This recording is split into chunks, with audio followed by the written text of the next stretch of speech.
allow the two children to have the budget every year. It's okay. Off your mind. It's okay. She Off your mind. like me. Chai! Now wow, people wey suppose talk truth to power don't off mic. And if we talk, now 500,000 they go summer us, call them hate speech.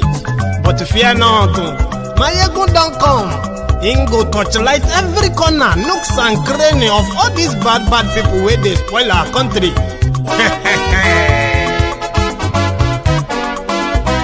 So my people make we laugh, oh, yo yo. Maiyegun don't come, oh, yo yo. My people make we shout, oh, yo yo.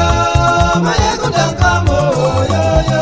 Maiyegun don't come, man of the masses, oh, yo yo. Maiyegun don't come, oh, yo yo. Maiyegun diary politico, oh, yo yo. Maiyegun don't come, oh, yo yo. This one not the off in mind, oh, yo yo. Maiyegun don't come, oh, yo yo. Can in the touchlight every corner, oh, yo yo. Maiyegun don't come, oh, yo yo. Okay, some people be they holla say they want the power. Chai, them be promise us say we go get light and power. Nah. Them hustle so they can't get the power. But now they know they do anything with the power. Sure. Every day, dollar just they get the higher power over naira. Still them talk say make we off mind. But thank God say Maiyegun don't come. So my people make you laugh, oh, yo yo. Maiyegun don't come, oh, yo yo. My people make we shout, oh, yo yo. Maiyegun don't come, oh, yo yo. Maiyegun don't come, man of the masses, oh, yo yo. Maiyegun don't come, oh, yo yo. Maiyegun diary politico, oh, yo yo. Maiyegun don't come, oh, yo yo. This one not they off in mind, oh, yo yo. Maiyegun don't come, oh, yo yo. Person where they do evil, no one make person talk. Them say that Maiyegun, that man too they talk. He too they talk. Say Maiyegun diary, he they hot like pepper. But every day then they take money in bulk. Poor man picking, they the street they hawk. Still them talk say make we no talk. But thank God say Maiyegun don't come. So my people make you laugh, oh, yo yo.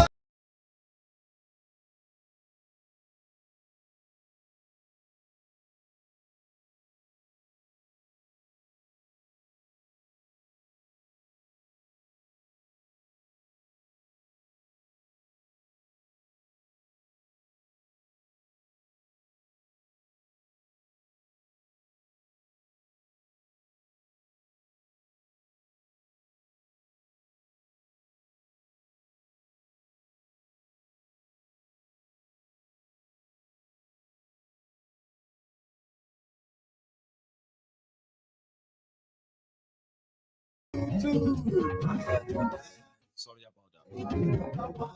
The audio should be back now.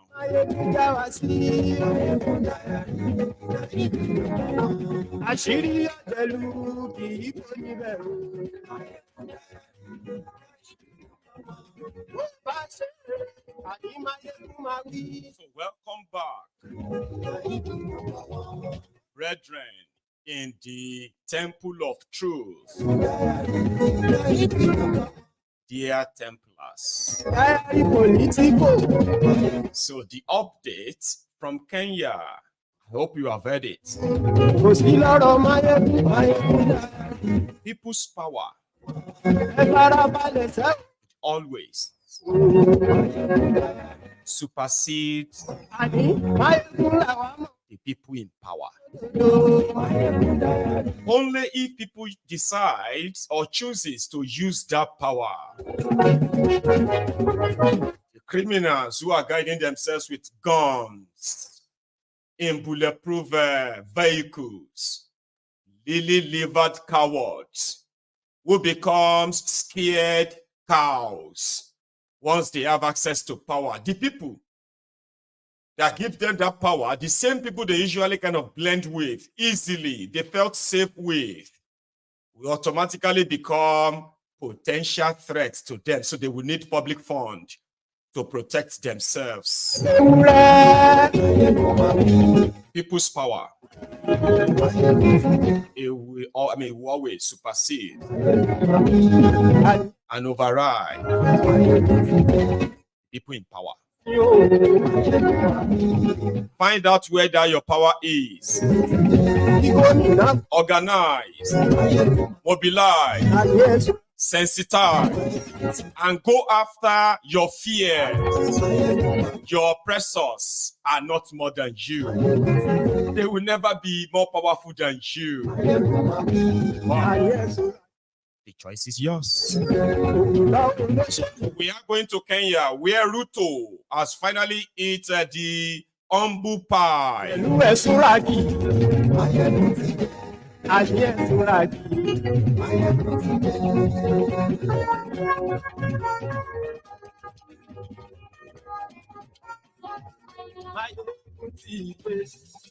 Thank you. So today, good morning to you, good afternoon to you, and good evening to you.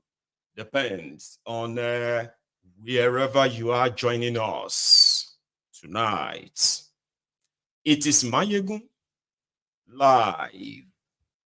And I come back here this evening to bring an update of how things are beginning to explode in Kenya and around Samuel William Ruto.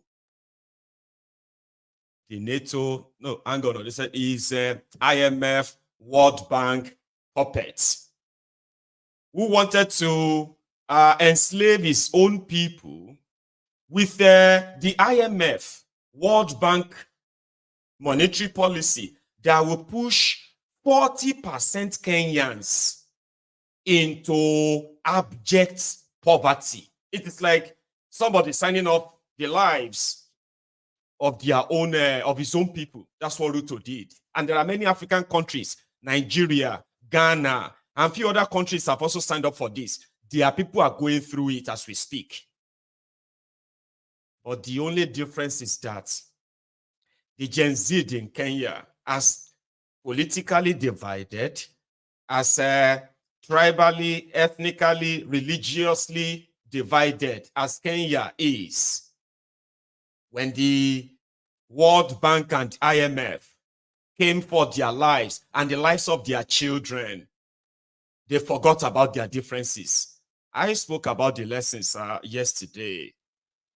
And then Ruto, in the middle of that chat last night, Ruto did a breaking news and he called Kenyans, these young Kenyans, who knows that it is their own future that these guys have mortgaged. They will never give it back. They will never have it anymore if they don't fight for it now. If they wait on them, believing that, give them time, they will realize that their youth will be so stolen from them and they will still end up in poverty. Generations from them. So they resisted. They resisted. And the first thing the government did was to call them terrorists. I swear, he called them terrorists, called them dangerous criminals. Like Nigeria, the policemen, the military guys, to the point that he actually sent military guys, security guys who were not wearing uniforms to join protesters, instigate violence, bait them to loot shops. One of them had to kind of I'm done. I'm not doing this police job anymore. But in some places, some of these policemen fail to kind of act. You know what Ruto did in Kenya? Is so much. The reason why you from Nigeria watching this video is to let you know that whatever excuse that you have why you are enduring what these criminals are doing to you based on because of your tribal, ethnic, religious, and other nonsense that you have become a champion of. Kenya is the same. But when they came for them, you know what Ruto did? It's like in Nigeria, whenever they want to go and face Fulani terrorists, Boko Haram, they will pick Southerners, Southern soldiers, okay? They will send them over. When they want to crush protests or anything in the South, they will bring Northern soldiers who have no idea of the area, no idea of the people, just following the order. And when they get there, they begin to kill everyone. Ruto did the same. He switched the police in some areas, switched them, and they started mobilizing. It's like people, it's like bringing soldiers from Sokoto to Abia, taking soldiers from Ebonyi to Abeokuta, and then picking up soldiers from Oshogbo and take them to Borono. That's exactly how they use them for those other agenda. You see those ones they are sending to go after the terrorists, the Boko Haram and the rest. They send them there to go and play defensive. Because the agenda is not really to crush terrorism. I'm using Nigeria now. The idea is not to crush terrorism. So when they send these southerners to the north, they go there to play defense. Their job is to defend whenever the terrorists come. But if they don't come to their area, there is no job in them going anywhere to defend anybody. Do you understand? Southerners. But you see the northerners, most of them repentant terrorists. They put uniform on them, give them guns. And they told them, you see all these southerners, they are spoils. Remember, they are actually infidels too. Kill them. So if you carry placard, you'll be wondering, why is this guy shooting me? Are you not in this country? Are you not also facing this economic crisis? Is it easier for you, policeman, to pay your own children health care, their school fees, so your rent, to even take care of your family based on your salary? Is it easy for you? How come you are shooting me? I'm complaining about something you are suffering from. But here you are shooting at me. You are seeing me as enemy, beating me up bloody. Why? Because the government wanted them to do that to you. And they won't bring the people that speaks your language to do that. If you see people that speaks your language among those murderous security in your region, right? Their job is just to guide those foreign ones, point them at what to destroy and who to kill. That's all. They are not there to speak for you or defend you at all. No. Even though they are from your area. Government does that. They did it in Kenya. This was 2 nights ago when Ruto reshuffled the security people that were tackling the protest when he was still feeling powerful. The only concern from where we sit is the police. We do not doubt the capacity of the police to handle the situation. We don't doubt that. We doubt the command.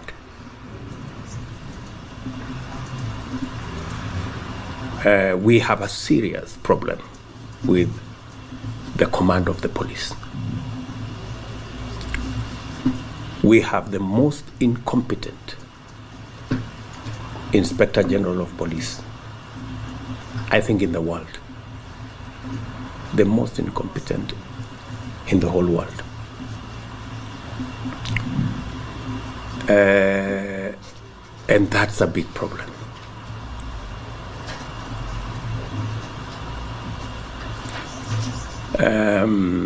His incompetence may not necessarily play out when things are working, but when things get to a head and you need some decisions to be made, I can tell you for sure, the gentleman we have as an IG cannot make any decision. He simply doesn't have the capacity to make any decision. And what was that decision? We need you, police IG, you need to crush these people who are asking us to reject the finance bill. Where did you expect us to see money? The people that gave us money, they said the condition of them giving us this money is to raise taxes and prove to them that we can pay back. So the money is to develop Kenya. So you, police IG, you are not following all the orders. And the order was that crush them, kill them. So that was how the president of the country indicted the police IG, Inspector General of Police of his country. All of this, so this were the process, so the road that led to what happened yesterday. Ruto was so adamant that the citizens actually spelled out the danger of what he is trying to force on them. He's been able to buy the lawmakers. They paid them, gave them new cars, took care of them. And the majority of them were just speaking in the same language. We need the money. Kenya is in debt. So Kenya needs a lot of money. And we need that money to develop Kenya. We need and all of that. They were all speaking in the same language. Everyone trying to make them see reason that, must you take this loan? Like, is that the only option? How could you go against everything you sort of preached? Just like Malema asked. I don't know if President William Ruto means it, because he said so many things and I can't locate him these days, because the things he said during election and the things he's doing now are two different things. I don't know, because I heard him saying we need to do away with the dollar and build our own currency, but his actions are not speaking to anything of doing away with the dollar. The latest being putting a red carpet for a murderer, a person who killed the Kenyan people, coming into this country, receiving a red carpet and being saluted by our own army. This is not a Kenyan army, it's not a colonialist army. The Kenyan army is a product of the Mau Mau rebellion, and those who killed our people in the Mau Mau rebellion cannot be saluted by the same army of the children of those who were killed during Mau Mau rebellion. Malema. Like, what is this guy doing? Is this not the same Ruto that was talking about Africa currency, Africa doing away with the dollars, Africans should stop taking all of these loans from all this World Bank and IMF? What changed? He was adamant. We have to do it. It is to make Kenya survive. We need these dollars. We need these loans. And it's the people that would have to pay for it, not the politicians. They don't have to, because the government of Ruto or Kenya takes care of them. It is the people. So he didn't listen. And things got really, really out of hand.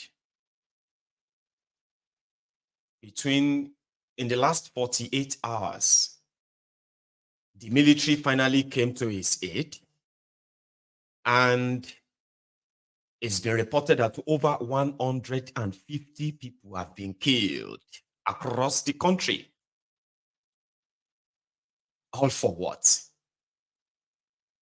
To accept the World Bank and IMF loan that will put 40% Kenyans in poverty.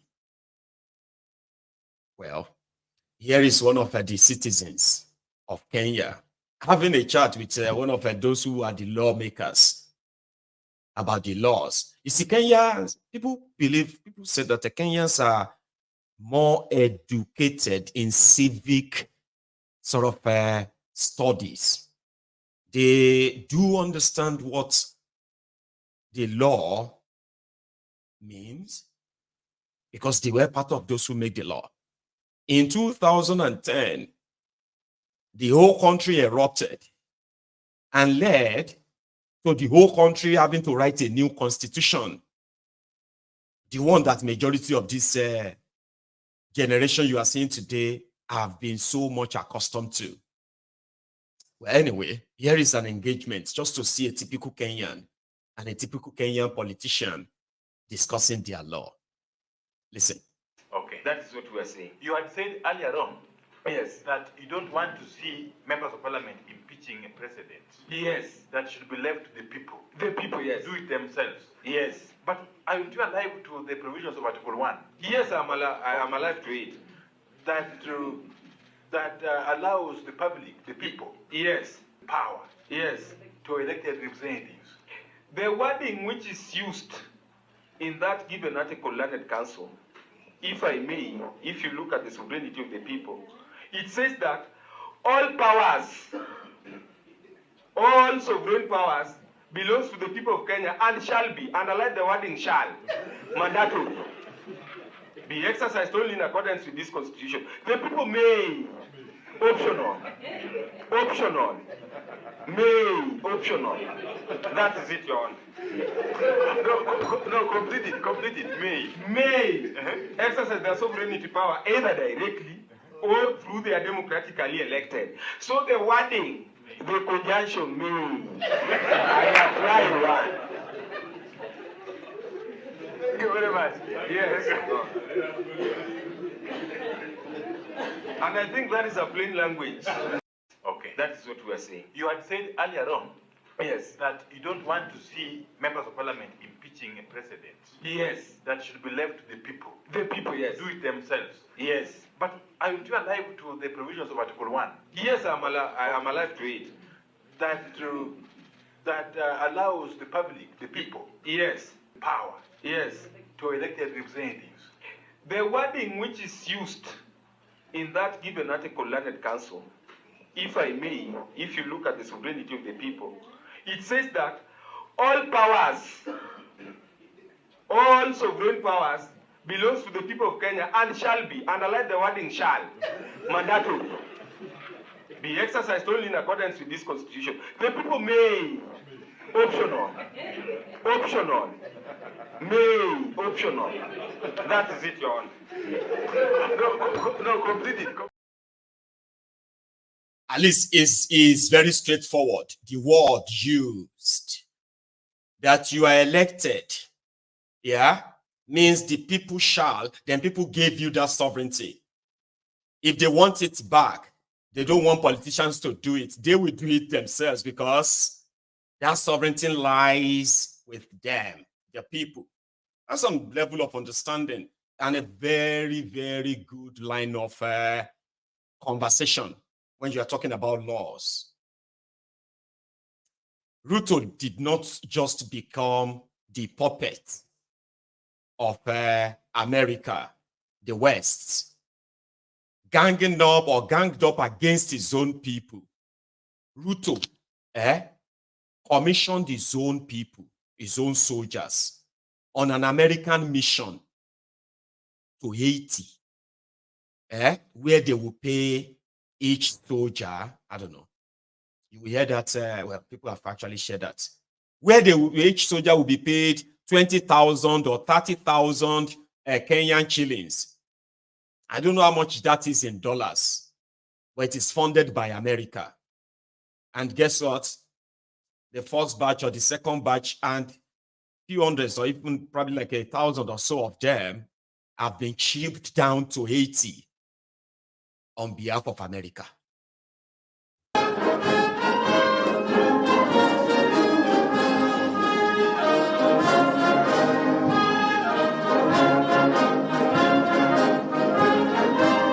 Signifying our readiness to undertake this mission.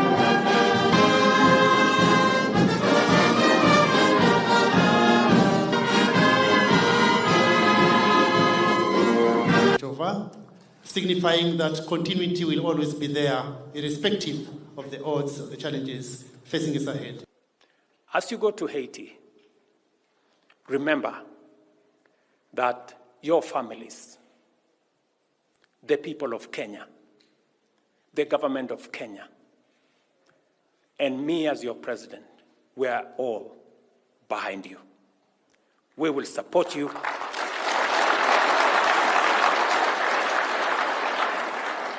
We will pray for you, and we will do everything possible for you to succeed in this mission, because we are a nation that believes in the rule of law. We are a nation that believes in freedom. We are a nation that believes in democracy. And the people of Haiti have been denied democracy. They have been denied freedom. They have been denied the rule of law by lawlessness, gangs, and criminals. And that is why, as a nation, we took up, when requested by the international community, we took up the responsibility to lead this mission into Haiti. Many people ask why Kenya was chosen by the international community. I want to tell you that the international community has confidence in you, your capabilities, your integrity, your professionalism, and what you can do to resolve this human challenge. I want to ask you not to let their faith in you, their confidence in you, don't let them down. And I am equally confident that the international community has chosen Kenya to take up this responsibility because Kenya has what it takes. Kenya has the standing internationally, recognized by the international community as a nation that is not only democratic, that has working institutions that respect the rule of law and that are professional. Hey. Clinton Foundation possibly disagrees with Ruto. America knows what they did in Haiti. Haiti is now being ruled by gangs. They chased their president away. Did they kill him or they chased him away and then took over the country? America has the best military in the world, the best military seal in the world. They could restore democracy back in Haiti. Okay, I don't know. Is that even true? They couldn't in Afghanistan, not in Iraq, and everywhere else they've been to. America has lost every invasion, and they've left every country they invaded in ruins, not better. So in this case, right, like if America wants to do it, they have the best, they are the richest, they have the best equipment, they have the best men, the best women that could go in there and possibly just fix the place. But no. Oh, you look like 80 people. They are just like Kenyans too. They look like. We'll give you $200 million. Okay? Just tell us paid. You know? Americans are there. International community, my ass. Americans are like, you know what? We'll give you $500 million in aid for Kenya. If you can volunteer, let's say 1,000 or 2,000 men, we'll pay them. Not Kenya won't pay them. We'll pay them. I said, no. Let us pay them. So no, we'll pay them. Averagely, we'll pay them $1,500 every month for that mission. No. You have to partner with the Ministry of Defense. The Ministry of Defense will have to look into the best of the best in Kenya military to send on this mission. And that money, everything should be paid to Kenya. And we want something more too. Can you get us more weapons, guns, and all that stuff to add it to the thing? Are you sure you can volunteer 1,000 men from Kenya to go to Haiti? Yes, of course. Easy peasy. If you can make the money up to like small money, add small, you know, so that I can speak to the parliament, I can speak to everybody there, and there will be no problem. Say, okay, then we'll make the money $600 million, and then we'll give you so and so plus it. Then the salaries of these people. Do you think America will pay these people $160 a month? Like, as ridiculous as you might want to blame America for all of this, Abi. Now, do you think 20,000 shillings, Abi 30,000 shillings, all of this under $200, Do you think that's how much America is paying for this mission? But that's how much Kenya is paying them. They've kitted them up and all of that. They are in Haiti now. Some of them will have to come back in body bags. Imagine going to another man's country to fight another man's war, and then you return back to your country dead because of $200 a month. But right there in the country, the army, all of them that are left, they are being sent after the citizens that reject his IMF policy.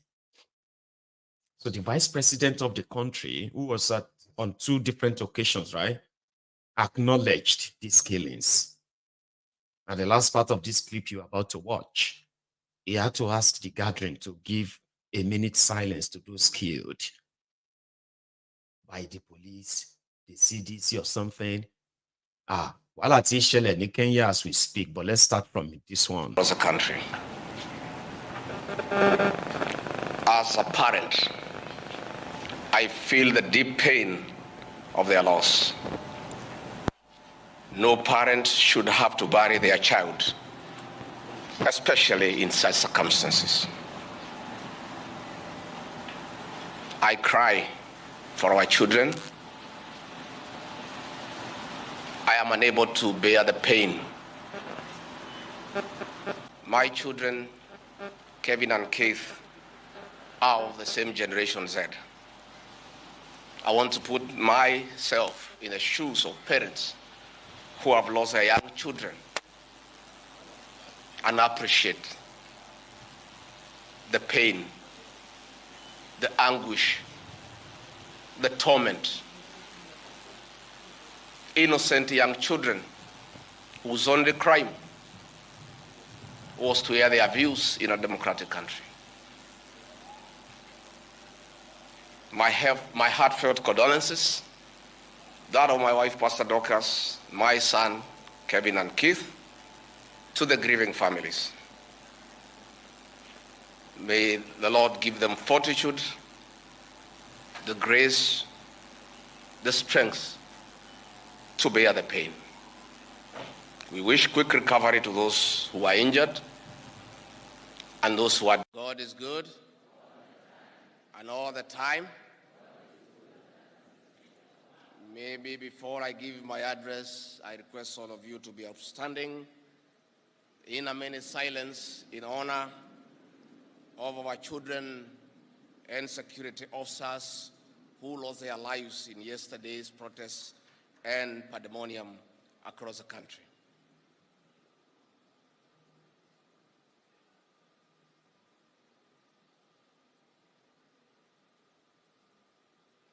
Thank you very much. Now that the vice president, number 2 man in Kenya, has acknowledged the killings carried out by the security agents in Kenya, there is a press release which is coming from the supposed, let me take this off it, 1 sec. Okay. So now the National Intelligence Service, it is like the Nigeria's Dokpemu Stupid Service or Daura Secret Service. Okay. So their own secret service now released a statement. Listen up. This evening, I have been totally taken aback by comments emanating from the Deputy President, Rigathi Gachagua, to the effect that the National Intelligence Service, of which I am deeply honored to be the Director General, either gave false intel to the President over the ongoing national protest or didn't direct them in advance. I have utmost respect for the office of the Deputy President, so I do not wish to be drawn into an altercation with the current holder. But since he has brought my reputation and that of the service into disrepute, I am constrained to state as hereunder. 1. The NIS DG reports directly to the President as Commander-in-Chief. The role of the President as Commander-in-Chief has no deputy. So the Deputy President wouldn't know what the service presents to the President in its report. 2. The Deputy President's actions and words suggest that he has a personal interest in the intelligence briefs revolving around the protests.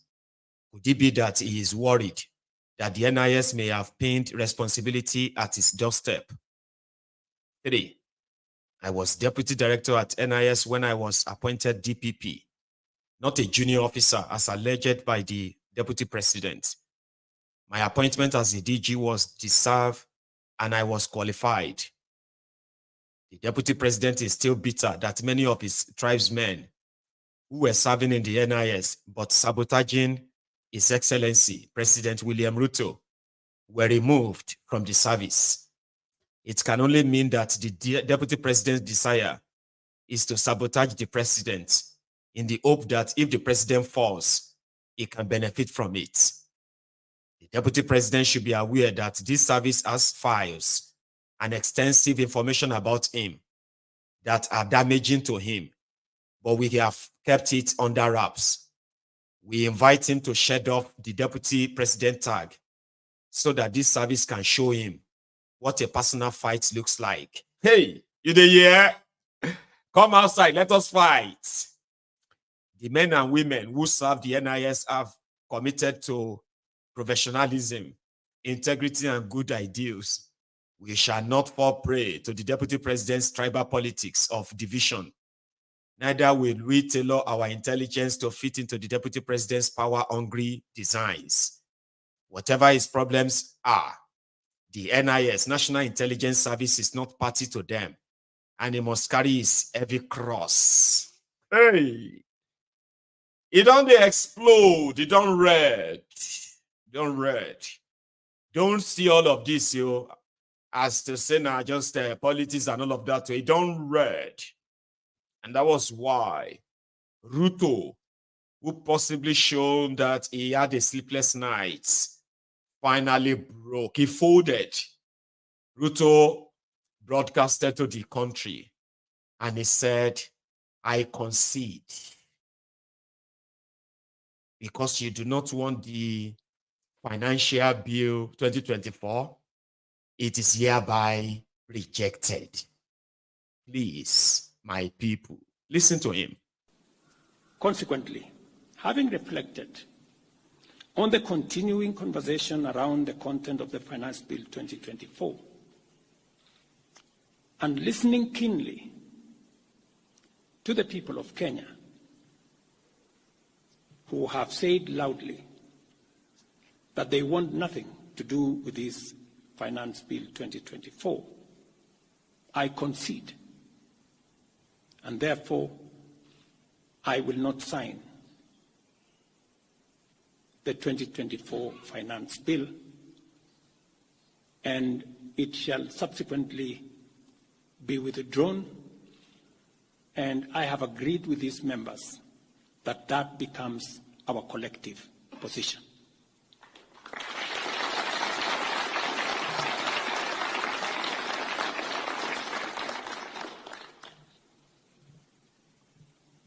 There is need for us as a nation to pick up from here and go into the future.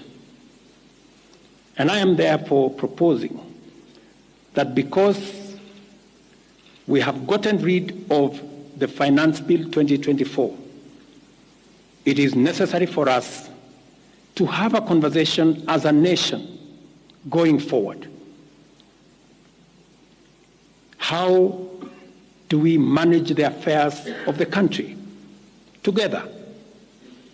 How do we manage our debt situation together?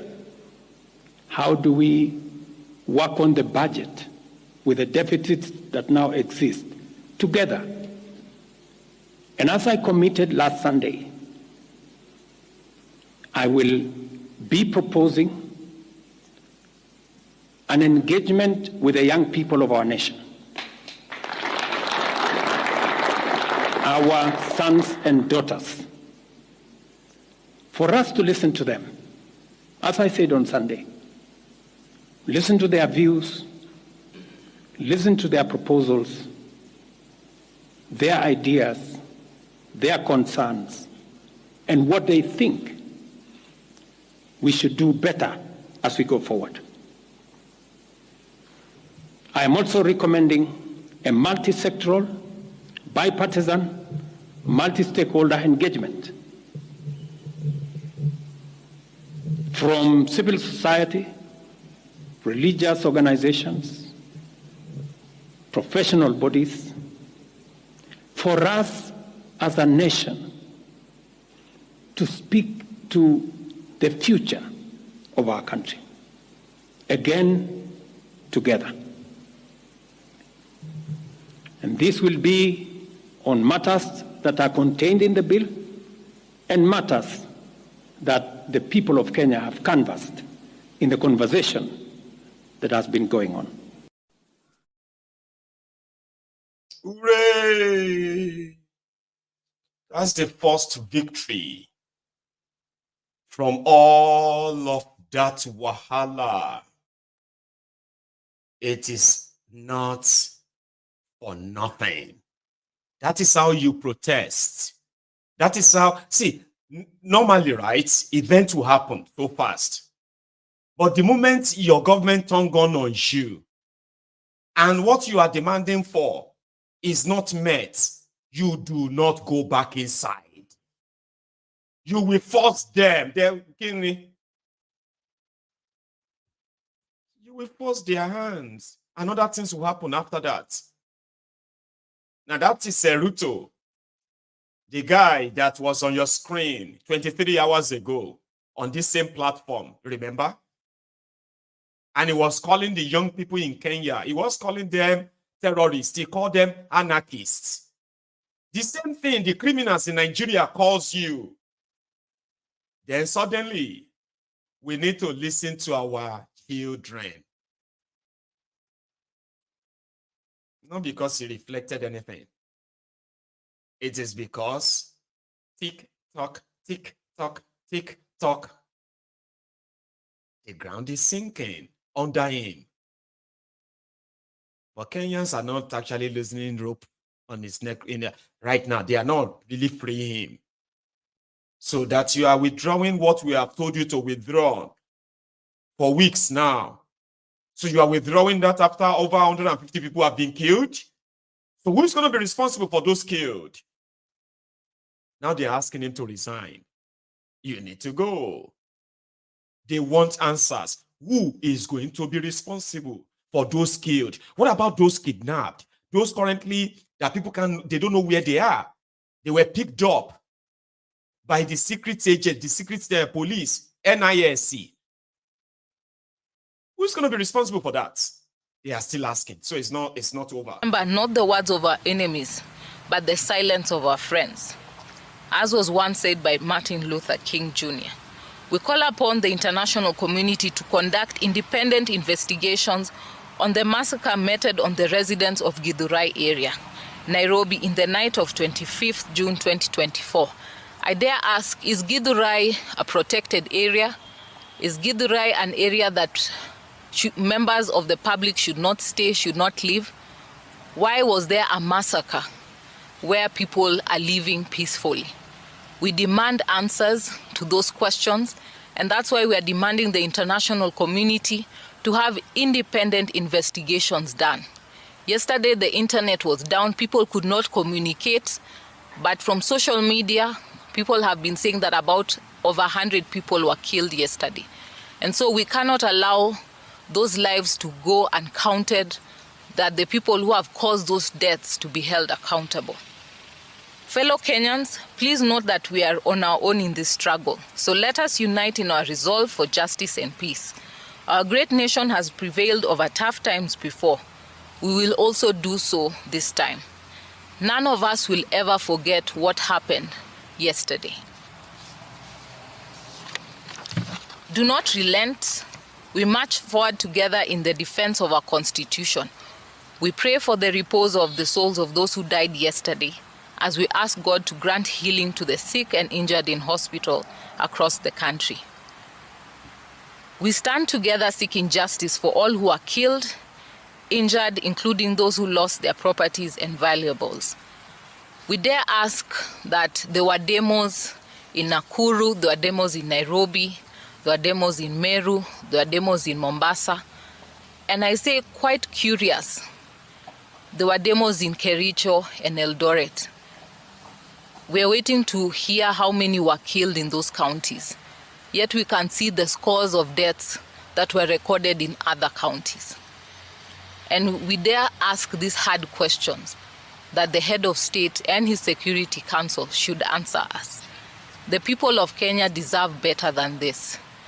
And more importantly, we're calling upon the head of this great nation, the father of this nation, His Excellency the President. Remember that Kenya is the country that you're governing. Remember that all these people are your people. If you destroy your nation, you won't have a nation to rule over. We're asking you to change your stance, develop a reconciliatory stance, bring your people together, and ensure that you can heal this nation as one. I'm inside. Niko ndani. Na tunamalizana na nyinyi. Tunamalizana na nyinyi. Mmetutesa sana. Today is today. You must hear our cry. Sisi ni sisi. Mtatusikiza. Hii ni bunge yetu. Sisi tumewafanya mko hapa. This is our parliament. You must hear us. Kama hamna masikio, tutawafanya msikie. Poa mazee. Remember, not the words of a... So it is not really over. And right now, they are now taking, taking stock. It's like taking the account of all that was lost. So again, we will keep following the development in Kenya. That is the first biggest victory after all of that killings and then the harassment, arrest and all that. So they finally forced the hand of the guy who thought they could use intimidation, threats, state-sponsored terrorism and all of that to chase these people out of the street from not wanting to become voluntary slaves in their own country. Big lesson. Nigeria is not that lucky. For the past 6 months, Nigerians have been discussing, or Nigerian workers rather, they have been discussing the minimum wage increase. A lot of you are aware of this. I don't have to repeat everything there, okay? However, the update then was they put together a team, they call it tripartite committee, to go and decide on what is actually adequate as minimum wage to be paid to an average worker in Nigeria. Currently, the minimum wage in Nigeria is 30,000 naira. And I think that's just about $20, isn't it? Right, $20. So the labor leaders were demanding for 492,000, which is around $350 because of the hyperinflation in Nigeria. A bag of rice jumped from 7,500 to 90,000 naira, 84,000 naira. So an average worker can't even afford half bag of rice, even from their basic minimum wage salary. So this conversation has been going on since, and since the conversation started, the criminal government in Nigeria, the illegitimate druggie, Kolu, that is the Jaga banditi, that is in charge of Nigeria, they have expended over 4 trillion naira on themselves and other inflated white elephant projects in the last 1 year. Anyway, the debt profile of the country has skyrocketed. It took Bokwari, I think it took him 8 years to run Nigeria aground, but he's already taken thiefnubu, right, to further dig it, to further dip it in more oil, so to say. Anyway, the workers then said they were going to, they had a warning strike. So after the warning strike, they now said they were suspending, no, they were pausing the strike. I can't remember the exact word used, but it was pretty much like, we are going to put the strike on hold because thiefnubu and his team are meeting. So they were going to make us an offer. Ladies and gentlemen, by the time the rumor of the offer came out, so they improved from from $20. So they improved the offer to 62,000 naira, and that's practically $45. Now the workers were like, no, we won't take that. So they said they will wait for the offer that Tinubu himself will give them. But we are following it anyway, right? They said, yeah, they were hearing about 62,000, but they were very confident that Tinubu, when they no swear for him, he no go offer them 62,000. At a 30,000, at a 35,000, at a 60, at a 62, at a 490. Shishi, they know they offer anybody anything because minimum wage in there. Go and do your worst. Here is a message from the Minister of Misinformation under thiefnubu, giving a report in that regard. See, if you like yourselves right now, you better go download all those loan apps. Download as many as possible.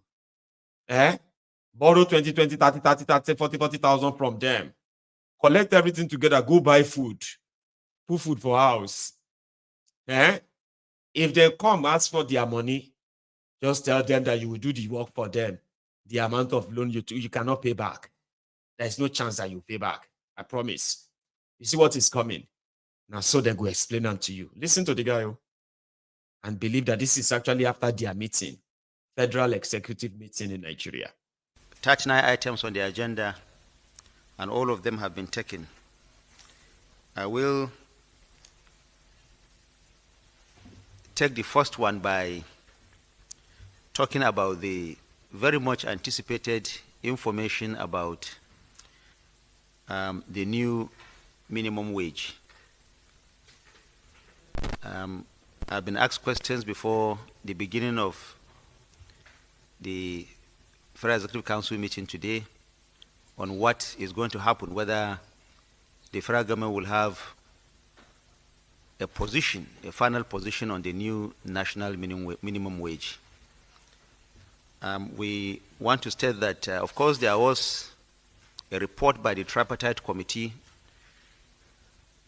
set up by Mr. President involving the government, meaning government, local government, and the state governments on one side, on another, the organized private sector, and on the third leg, the organized labor, TUC, NLC, and their affiliate bodies. Now, these three make up the, as you know, the tripartite committee that negotiated the new national minimum wage. Recall what has happened, that two members of the tripartite committee, meaning the organized private sector and the government representatives, reached an agreement which they forwarded to Mr. President. Of course, you know that the organized labor had an objection to that, but consistent with the way it should be done, the tripartite committee has submitted its report first to Mr. President, and then there was a memo to discuss that at the Federal Executive Council meeting. I want to inform Nigerians here that the Federal Executive Council deliberated on that, and the decision is that because the new national minimum wage is not just that of the federal government, it is an issue that involves the federal government, the state governments, local governments, and the organized private sector, and of course, including the organized labor. That memo was stepped down to enable Mr. President to consult further, especially with the state governors and the organized private sector, before he makes a presentation to the National Assembly, before an executive bill is presented to the National Assembly. So I want to state that on the new national minimum wage, Mr. President is going to consult further so that he can have an informed position, because the new national minimum wage, like I said, is not just an issue of the federal government. It affects the state governments, it affects the local governments, it also affects the organized private sector. And that is why it is called national minimum wage. It's not just an affair of the federal government. So, Mr. President is going to, he has studied the report and he's going to consult wider before a final submission is being made to the National Assembly. I feel that we should make that known, make Nigerians to know that position, because there's this intense anticipation, especially the newspapers today are reporting that a memo is likely going to be discussed on the new national minimum wage. So it is imperative that we let you know that. If Tinubu wins, all of you are going to join.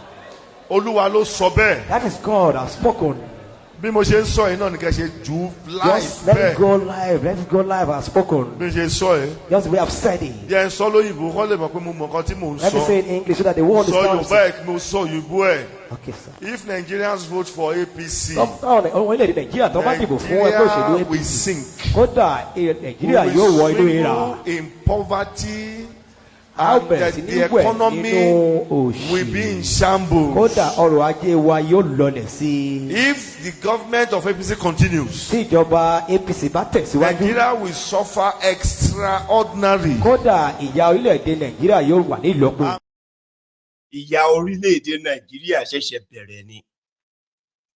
Fellow Nigerians, this is just the beginning. Fellow Nigerians, this is just the beginning. Because people suffer from what is called the Stockholm Syndrome. Let me give you some timelines here. Okay? So, when they wanted to increase the salaries of the judges by over 200%, they didn't put together a committee tripartite. When they wanted to increase the salaries of the political appointees, including thiefnubu, by over 400%, they didn't need any tripartite. In fact, it was boom, approved, released, approved, released. When it comes to you, the workers, it has been back, forth, and that's how they'll do it. And then, by next year, when they begin to talk about 2027, thiefnubu will now write it in his campaign. New minimum wage. Suddenly, they won't need tripartite or anything anymore. And there are some moves that will still buy their lies. Listen to me, I'm not ruling out the fact that nobody, okay, I don't think the word nobody voted for thiefnubu. No. Thiefnubu did not win any election to be the president of Nigeria. He's an illegitimate president. Okay? He knows it. And that's more reason why Nigeria will sink further. Because the rest of the world knows it too. Okay? So yes, according to them, ladies and gentlemen, they still need to consult more. It's a national minimum wage. It's not federal government. That's the guy talking to you like he's talking to a 5-year-old kid. Because that's how they possibly see Nigerians. See, let me tell you something. The decision cannot be taken like that. We are talking about something that is the private sector, public sector, this one sector, that one sector, NLC, TUC, MLC, OLUSC, and all of the CCCCs. We need to consult widely. They are buying time. Here is another one. The student loan. I read it somewhere yesterday that Tinubu has approved 35 billion for student loan. They quickly dropped that somewhere, and I was like, oh. Some people are going to use that later and say, yes, now, even Tinubu paid 35 billion. If it's not worse today, right? The level at which these people are so degenerate, I mean, this degenerates, the way the level of their, their criminality. I'll use that. I prefer that. The level of their criminality is second to none. They will tell you electricity has improved. Tinubu has defeated Boko Haram. Now more farmers are going to the farm. Nigerian naira is now stable. People are no longer keen for petrol. See, more people now have jobs. They will say them to you and say, what do you want? He's done his best. What they took like me? Sorry, bros. Are you talking about Nigeria or somewhere else? Because I don't understand again. Yes, now. All of you enemies of Nigeria, you will not see it now. You will not see it. Because you hate Tinubu. That is why you will not see all the good things he's been doing. Yes, now, in my own area, we have been having electricity. All the roads in my area, fix them. You are talking about Fulani this, Fulani that. In my area, there are farmers there, every farm everywhere. So search for the name of that mofo. You will see a professional, accursed online beggar, begging for money, begging for giveaway, begging for this. Remember me, oh Lord. Father, Lord, I pray to you today. But he's the person that will come on social media and tell you that the reason why you are not seeing what Tinubu has done is because you hate Nigeria. You can tell, suffering and smiling, giddy on you. But they will tell you, they will say it to your face. The reason why you can't see all the good things Tinubu is doing. Everybody is complaining. Food is expensive. Food is expensive. Because they cannot, instead of them to just go to the back of the house and plant yam, and plant gari, and plant all of that, they will not get anything when you plant. But he's on social media telling you. I used to be like all these people. But see, yes, sir, the moment I started my small farm, now I don't complain about food. I don't complain about expensive anything. You don't know. Now, they are everywhere. You will see them soon. The reason why you are not seeing what Tinubu is doing is because you don't like him. Some of them came here and said that, why don't you see anything good about Nigeria? I said that.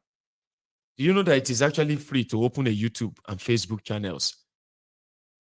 You could actually be the missing link. Maybe I am blind and all of these people are blind. Everyone here is blind. And maybe now only you supposed to open our eyes, open a YouTube channel and start showing us all of the good things that we are so blind to see. And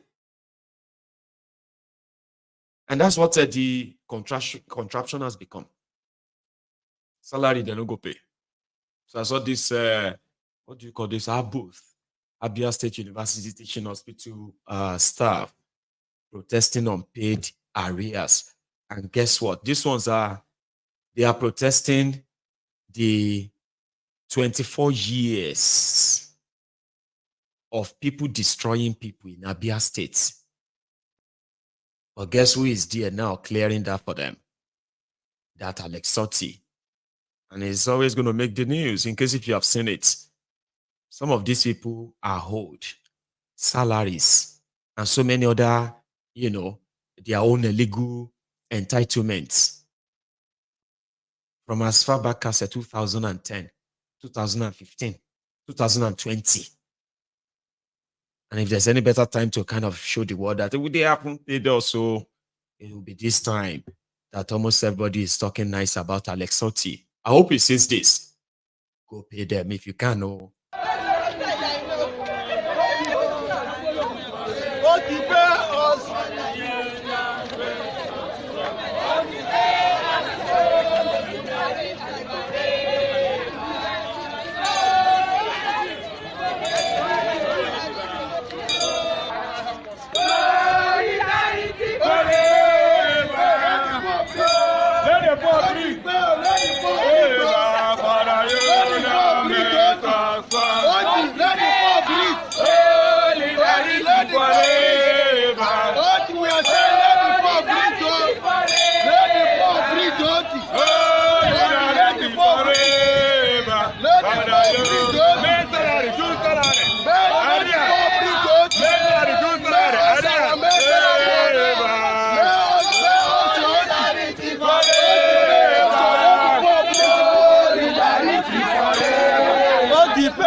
passing over. Oh, declare us. Oh, declare the Arias. Oh, declare the Arias.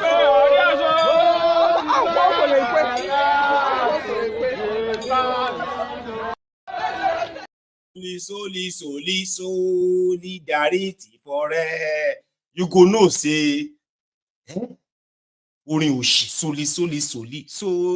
solidar. So they're asking him to pay the arrears that the past government, the Abia State, their family business do, right? They're asking Oti to pay, and they should pay. Here I am. So the man that told us not to die in their war has few words for us again. Dele Farotimi. Insanity, quote and unquote, is actually an act of defiance in the face of the sickening acceptance of the abnormalities that you have already normalized. When are you going to listen to the madmen in your midst? Those who are calling you to action, trying to get you to understand that you have failed woefully at the task of building the future. The numbers of those who would dare to disagree with the society that we have built are few and far between. We have become acculturated to madness. And the person who draws attention to the madness is the person who is deemed insane. But when will you listen to the madmen in our midst? There are a lot of madmen who are speaking at variance with the standards that you have all set for yourselves as a society. The Yorubas will say that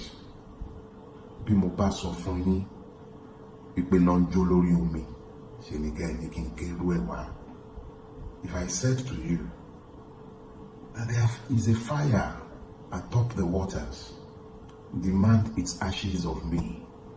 Insanity, quote unquote.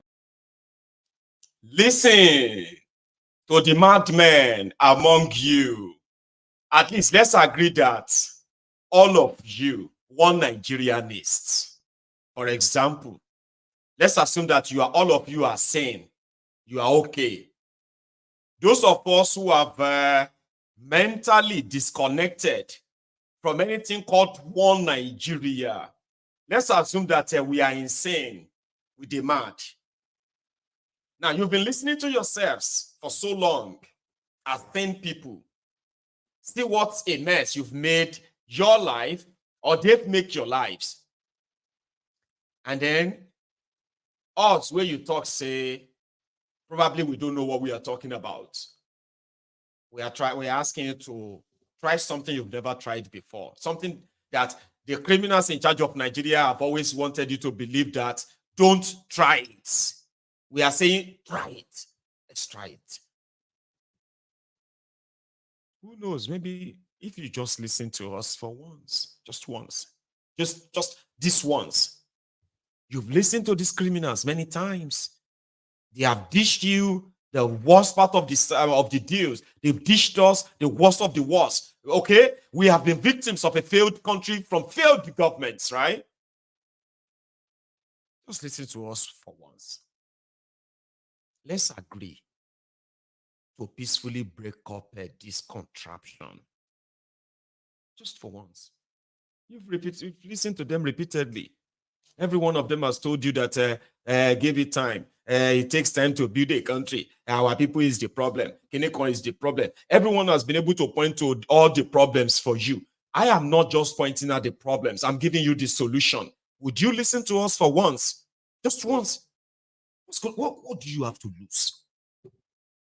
Now, we don't hear say they plant bomb. On top of political matter, local government matter, public money that they are sharing, on top public money, people don't plant bomb here and there. In River State, so Fubara, who is fighting his own godfather, due to the disagreements around sharing formula, the people are going to become the victims of all these goes, by the way, right? We will need bomb. Bomb.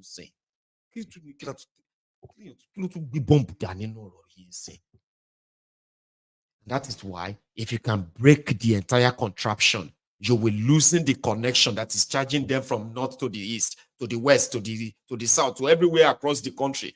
where these criminals have they don't have any ethnic, they don't have any tribe, they don't have any religion. They actually have nothing. But they are of the same tribe, of the same voice, but from different parts of Nigeria. They are united in dealing with us. Break it up and save lives. But listen to Fubara. He is there telling the people visiting him that, oh, they're trying to bomb so place in this state, so Port Harcourt. But we thank God say he failed. I swear. Hear him. Kilo to far bomb. Ordinarily, I wouldn't have. As a matter of fact, I don't like going into this issue of peace, problem. But because the chairman of this committee has mentioned it, I would like to say a few things so that the record will be straight and correct. Whatever situation we find ourselves today in this state, you all know the cause of it. Where on earth can tenure of a local government chairman be elongated? You were a former governor. Was it tried in your time? Even those of you that are senators here, even in your own state, is it that the constitution that governs Nigeria is different from the one that operates in River State? Those are the questions, very pertinent questions we should ask. Why should it be that when it comes to the case of River State, the law is always silent? Is just that there is somebody bigger than Nigeria? That is the question I want you to go with. As a matter of fact, let me tell you, I know everything that is happening. Yesterday, while they are aware that you were here, there was an attempt to create heavy problem. In fact, there was a plan to dynamite the presidential hotel because you people were there. But this God that we serve, it happened that the man who was trying to do it, it happened just a few seconds as blowed his hand off. It happened in front of. The idea was when you are hearing state of emergency, is so that by the time they finish, but when people are sitting tomorrow, they will say somebody from this state who called you people to tell you not to come will now raise issue of state of emergency. After all, distinguished colleagues, when people went to Rivers, they saw what happened.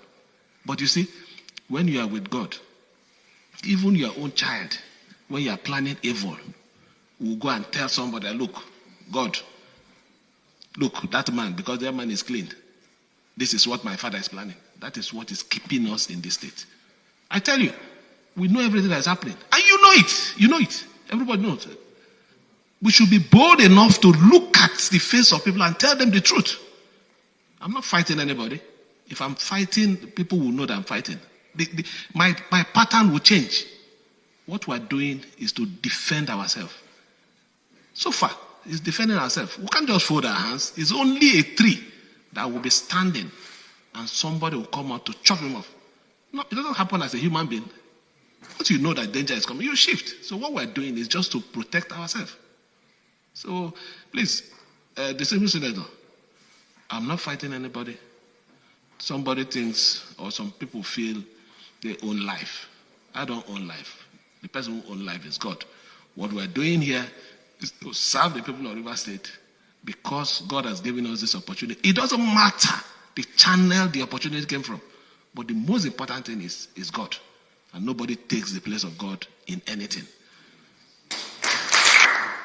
I can also say it here that in this Federal Republic of Nigeria, I don't think there is any governor that can take 10% of what I've tolerated in this state. Nobody. I'm the only governor that local government chairman will come and abuse. I'm the only governor. Let me not use unguarded words here. If not, you see, you know it. You see it in the social media. I take them in. What is the reason? Because I know that my people are not looking at. People at the end of the day will not look at the fight. What they are going to look at, what they do achieve, and I know that all those things are distraction. So I need to focus on the ball. Make sure that no matter how tight, no matter how difficult, no matter how challenging the situation is, I must deliver to the people of River State. You won't need a car to travel. You won't need an aeroplane to travel. You will just say, I want to go to London. And you'll be in London. Either you believe it or not. The time is coming. I want to go to Australia.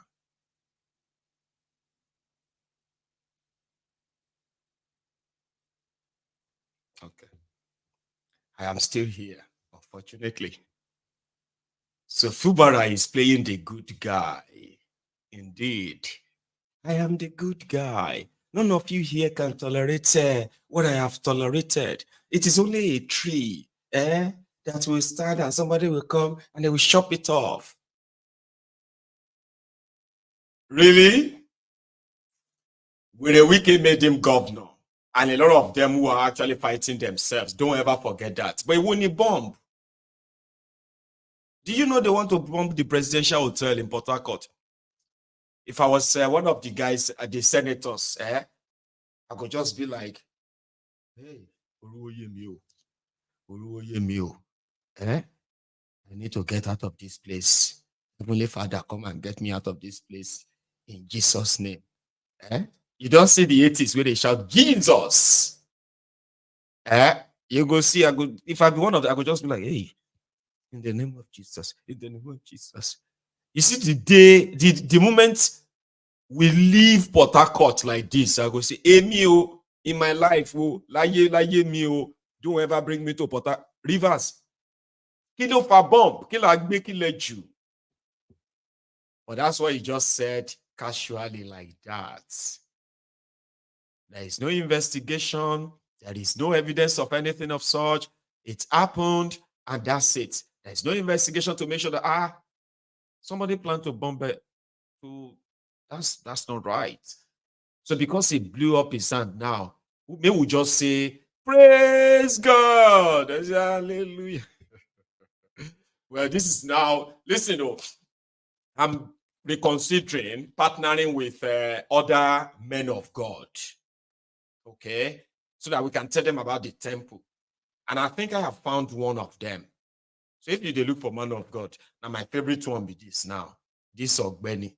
Somebody say you should be saying that all this your shepherd and he is using bodyguard. Sorry, and that is what religion has done to a lot of people, including our nation. You keep on telling our people that giving will make you rich. And we have several graduates who are jobless. Giving will make you rich. And you know you are giving to the rich. And the Bible says you become poor. Me, conveniently, you see me using 5G. By your 1, by your 2, by your 3, by your 4. And the 6th one, Mopo, Amatekun. Then the one in front, Soldier. And you are still giving to me. You are not waking up. Somebody say you should be saying that all this your shepherd and he is using bodyguard. Sorry, if you know that God is his own shepherd and he will walk through the value of that, why is it you say Amatekun? Why is it you say Mopo? Why is it you say bodyguards? Hello? Conveniently, you can give him millions of dollars and you still want your church member to be contributing for you. Something is wrong. But I won't blame them. Some of you want to buy miracle. You love thief. Somebody now said, if you don't pay tithe, you are not going to heaven. That is not. A pastor said recently, he said that if you see anybody that is prosperous without tithes, he will drop the Bible. We wish he dropped the Bible because we have millions. Go and Google for it. Qatar is one of the blessed countries in the world and it's a Muslim country. They don't pay tithes and they are well blessed. If tithe is the reason why we are going to be blessed, nobody should be poor in Nigeria because they have been paying tithe when I was inside my father's and mother's womb. Yes. How many of you relate with those aged mother? They will tie it to their wrapper and bring it to church. What is their prosperity? So people now think that salvation is synonymous to money. If God touch your heart, do for God. And not everything is for money. If you don't have money and you are coming to church, please be excited, be happy. Don't say, I don't have money. Go out there now. You will see a lot of people don't go to church. They say, I don't have money. Most of the people say, we didn't see you in church. When you get there, they now lie. They say, we are sick. Most of them don't have offering. They are always ashamed not to drop. Majorly if a church. You know, there are some churches you have to dance out. And as they are dancing out, they are recording whether you will drop inside basket or not. You will feel frustrated. Church is not primarily to collect money. Let me tell you, the first auditorium that we can call Christian gathering was built youths, after over 200 years that the apostle, I believe, have started preaching. Over 200 years after. But now we put burdens on people. That's why some people will never go to church that is not well completed, because they know there will be too much money in the church that is under construction. Today cement, today tiles, today wood, today pan. So that is not the reason why we gather. And let me tell you, people that are rich in the church, they now see it as if they are above somebody who is not rich. My dear, if you don't have money, be excited. It's the same God, both the poor and the rich. Salvation is what goes around. Money doesn't go around. In conclusion, please, I want to beg you, in this church, like he said, engage in business. Stop wasting economic hours in church. You know what we call economic hour? Somebody going to mountain. This is due now. Some people, they enter into mountain on 31st of May. They come back 8th of June. Which God are you begging? Is it so wicked? If she has shop, she locked that shop for 8 days. And she's expecting transformation. And she considered that one faithfulness. Every member of this church, if you're a businessman, immediately after this service, go and open your shop. If you're in abroad, after the service, you go to your work and clock in. People work on Sunday. God never sent them to hell because of working on Sunday. What of doctors and nurses? Somebody now, he pray overnight. Then he get to a place of work, start dosing. You have a place of work. You now go Fiji. You are now dosing. They're supposed to sack you. You're not faithful. Why should you be dosing in an official hour? We used to be foolish in those days. Now say we are going for a whole week conference. We obtain leave or we obtain permission in the place of work. Go and do that one in USA. Before you come, they have replaced you. Stop using economic hours. God is not wicked. God is love. No, there are poverty in our land. But if you can still walk, you will eat. Somebody who's supposed to rest and the body recuperates in preparation for Monday walk. We now be leaving Fiji by 3 a.m. Then when he's supposed to transfer 3,000, he transferred 300,000 because he was dosing. He now say devil. It's not devil. You don't rest. It's not devil. It's you. You are too careless. We learn it here. They gain by being faithful. Take time to know about your business. Stop wasting economic hour to pray. God is not wicked. He has blessed us. Look at a very bright weather. Look at the green vegetation. Look at the air that we are breathing in. Abundance of green plants, resources, they are everywhere. Take your time. Somebody. The great youth of Nigeria. Great. Great. Great. Great. Great. Great. Great. Great. Great. Greatest. Yo. The great youth of Nigeria. Great. Great. Great. Great. Great. Alhamdulillah. Alhamdulillah. Alhamdulillah. Alhamdulillah. So his name is Bayo Oluwayemi. You can search for him on TikTok, on YouTube. Okay? He's actually like my kind of preacher. Like, forget about whether it is a Christian or not, okay? You don't even have to be a Christian to listen to him. All right? It talks about real things. And then it looks for the Bible quote and all of that as well to guide people and all that, all right? See, I didn't present to you, what do you call it? A pastor or something. No. I just called him that, all right? I present to you somebody who is a preacher. And then a preacher, I'm not looking for a saint. Now, if somebody talks like that, I will sit down and listen to him. Yeah, I'll sit down and listen to him. Because you see, if those who have the ability to kind of digest what people like that says, if he's consistent, right? People who have the ability to sit down and digest that, there are people that can actually really change their lives. And you know, we are talking about changing ourselves. If you change yourselves, if you're able to change yourself, and a lot of people, other people are able to change themselves in that large number, then you'll be able to change the society. But Nigerians don't like that. They are defenders of God. They have all the Bible verses and all of that that told them that they will be rich. Then they have other Bible verses that will tell them, or all the Quranic verses that will tell them that they don't really have to be rich. In the state of that confusion, they contribute their money and give it to somebody who can read and interpret. Whether in Arabic you can read, or now the Bible you can quote to Olefi.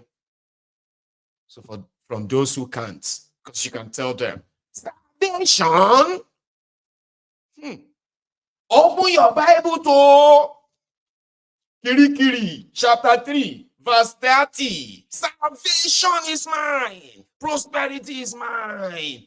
You shall be rich. Amen. Amen. Your descendants shall be rich. Amen. They shall never lack and have so much money. Amen. Offering time, blessing time. Who wants to receive this blessing? Raise up your hand. Do like this. Close your eyes. Open one. Like that. Do like that. Like that. You shall not need an aeroplane to go to America. Obalamba. You won't need a car to travel. You won't need an aeroplane to travel. You will just say, I want to go to London. And you'll be in London. Whether you believe it or not, the time is coming when you won't need. Then you will see that, amen. Why are you crying? Holy Spirit, Jare, Jare. You won't need it. You will not apply for a job. They will be begging you for a job. Amen. You shall become head of businesses and companies. Amen. Father, amen. Amen. Why are you crying? You don't understand. You don't understand. Then they will sing. Trying to bribe God, I think. But what I don't understand is the fact that some people have been like that for years, and they are still telling them that it's their fate, it's their something. I don't know. I'm not mocking you though, but I just feel like it's so ridiculous that somebody who is educated will sit down in a gathering and somebody will say, you will not need a visa to. Then somebody says, he knows what he's talking about. That's why miracle. All of you don't understand miracle. What if you are just going now, and somebody now appoints you as a special advisor to the president? Sure, you go need visa to travel. The imagination should man finish 1 year. And that is why when they see those who are sort of flashing money, they wish they were them. Imagination reach this. If not me rich like that, Davido, I can't marry. I don't think I can marry that Shioma. With a girlfriend. Oh, Nisha, you have no real education. You have no real skill. Some of you are graduates that cannot be employed. Oh, Nisha, at the age of 35, you still have no clue. But here you are. If to say na me be the whiskey, if to say na me be whiskey there, I swear, I think just bring my what do you call it, Lamborghini, and I'll just crash the party. What did they go do? We're the initial. But wherever he is, imagination to finish here. What thing imagine, If to say na me be special advisor to Tinubu like that, I will just tell them that I don't like that plane. I prefer, that Gulf Stream in Breakout or Prison Break 2. I love that plane, but if I make money now, that plane I go buy. Which die had 2? No, you won't know the movie. Don't worry. But it's one plane like that. If I get to power like that, I go stay on that one I want. Will you? Oh, God damn it, man. Anyway, I would continue to show to you, that what do you call it? God. There is no country in the world, built by God. No country in the world on earth. You may disagree with me, especially those of you who are religious. So, there is no country in the world that God is the one running their what do you call it? Their day-to-day administrative part of their country. No. Individuals still have to be loyal, patriotic to their country, dedicated, and want the best for their country, not the looters, the criminals that can fuel a jet in the poverty capital of the world, where you have 6 private jets, 6 presidential jets. They shared it among themselves. Even Bajabi Amila had to fuel one to fly to Kano to go and greet Gandola. They say Gandola's mother-in-law died. And then the chief of staff to thiefnubu had to go and say sorry to Bajabi Amila to Gandola for losing his mother-in-law.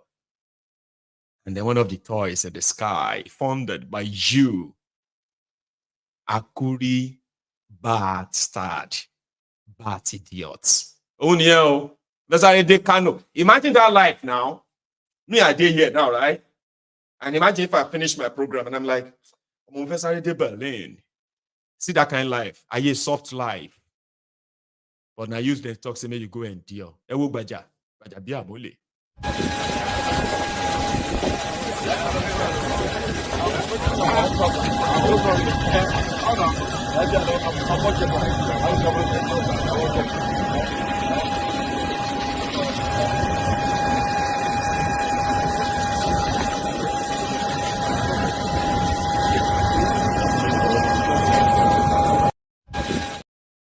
They are working hard for Nigeria. You know, we need to work hard. We are doing our best to make Nigeria work.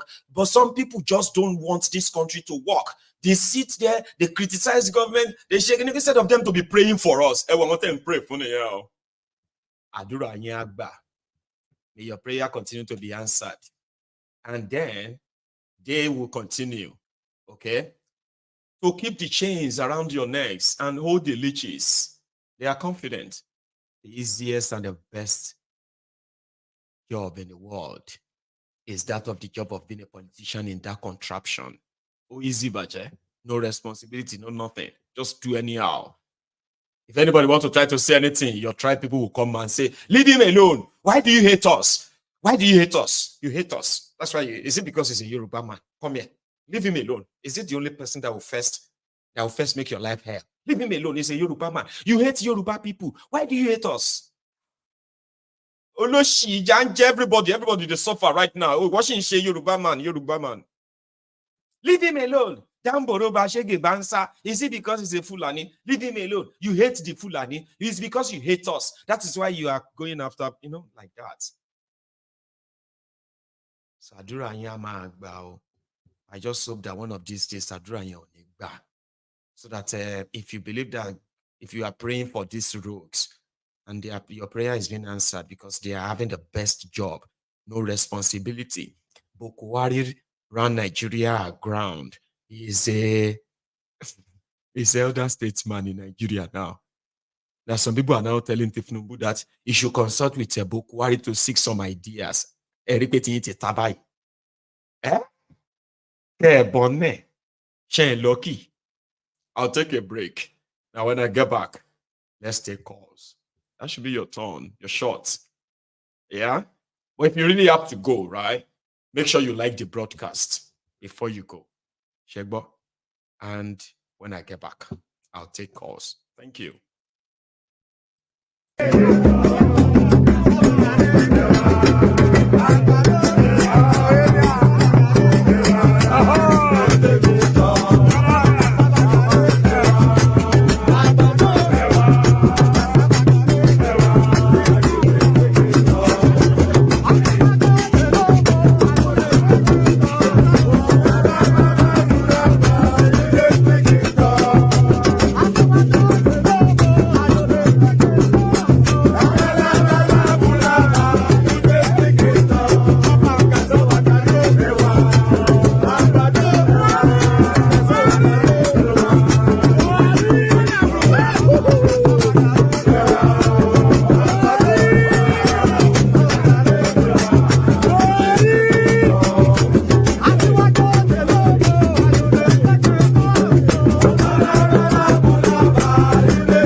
Hello there.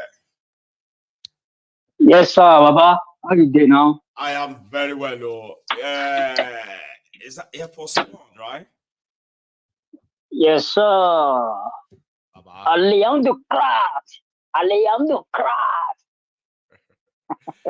Anyway, how are you today, Baba? Baba, how you doing? How you doing? I rejoice with Kenyans. I rejoice with them. How I wish Nigerians also will wake up. Because let me tell you something. Kenyans just made a landmark that any other president that wants to pass any useless bill in the nation will be thinking twice now. At least. With this one that they did, anyone that wants to pass any stupid bill, they will think twice. Imagine that stupid guy who located all the Abacha loots to be the budget minister, I be finance minister, whatever that stupid guy, he just showed now. He's Minister of Budget. Minister of Budget. Imagine the audacity. Abacha's bag man. Imagine the audacity. Maiyegun, you remember some last ago I said on not even during the parliament. I think I've said over the parliament before, even over. Some months ago I called him that you see this Gen Z, all these the 100 sitters churches that they are competing around the world.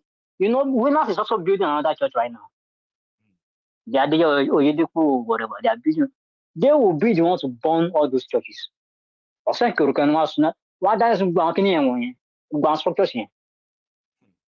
Because you keep lying to these people all the time. They are paying tithe, paying nothing, false food, going to get blessed.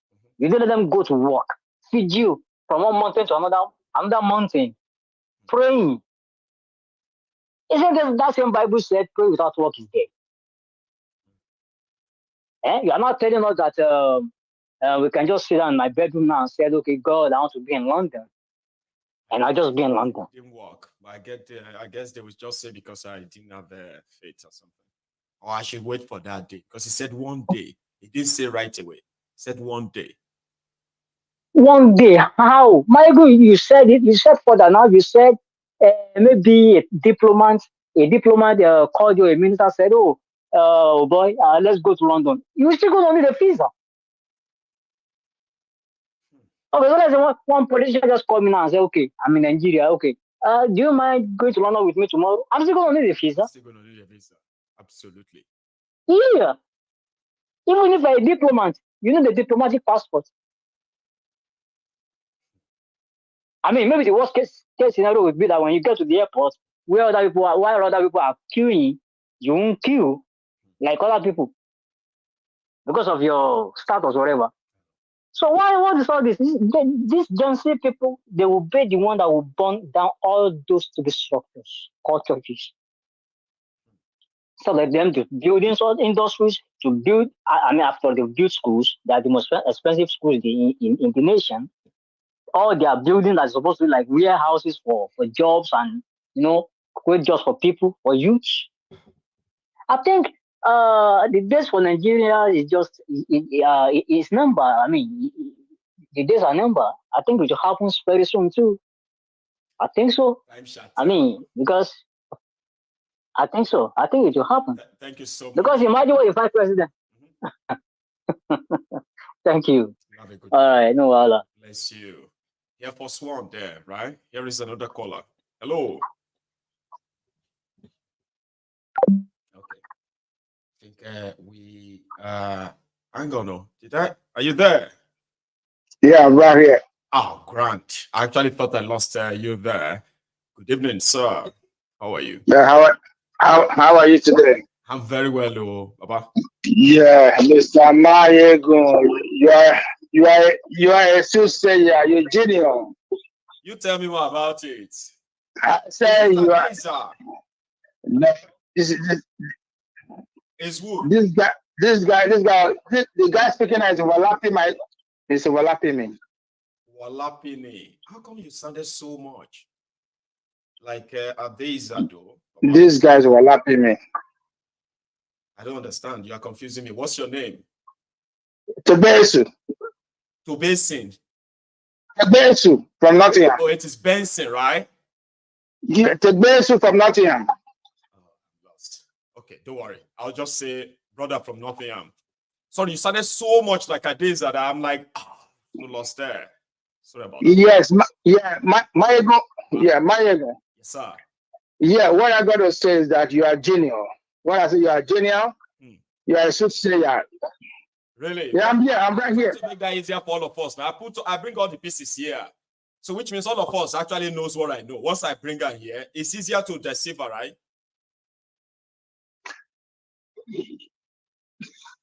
Can you hear me? I can hear you. Yeah, sorry, please go on.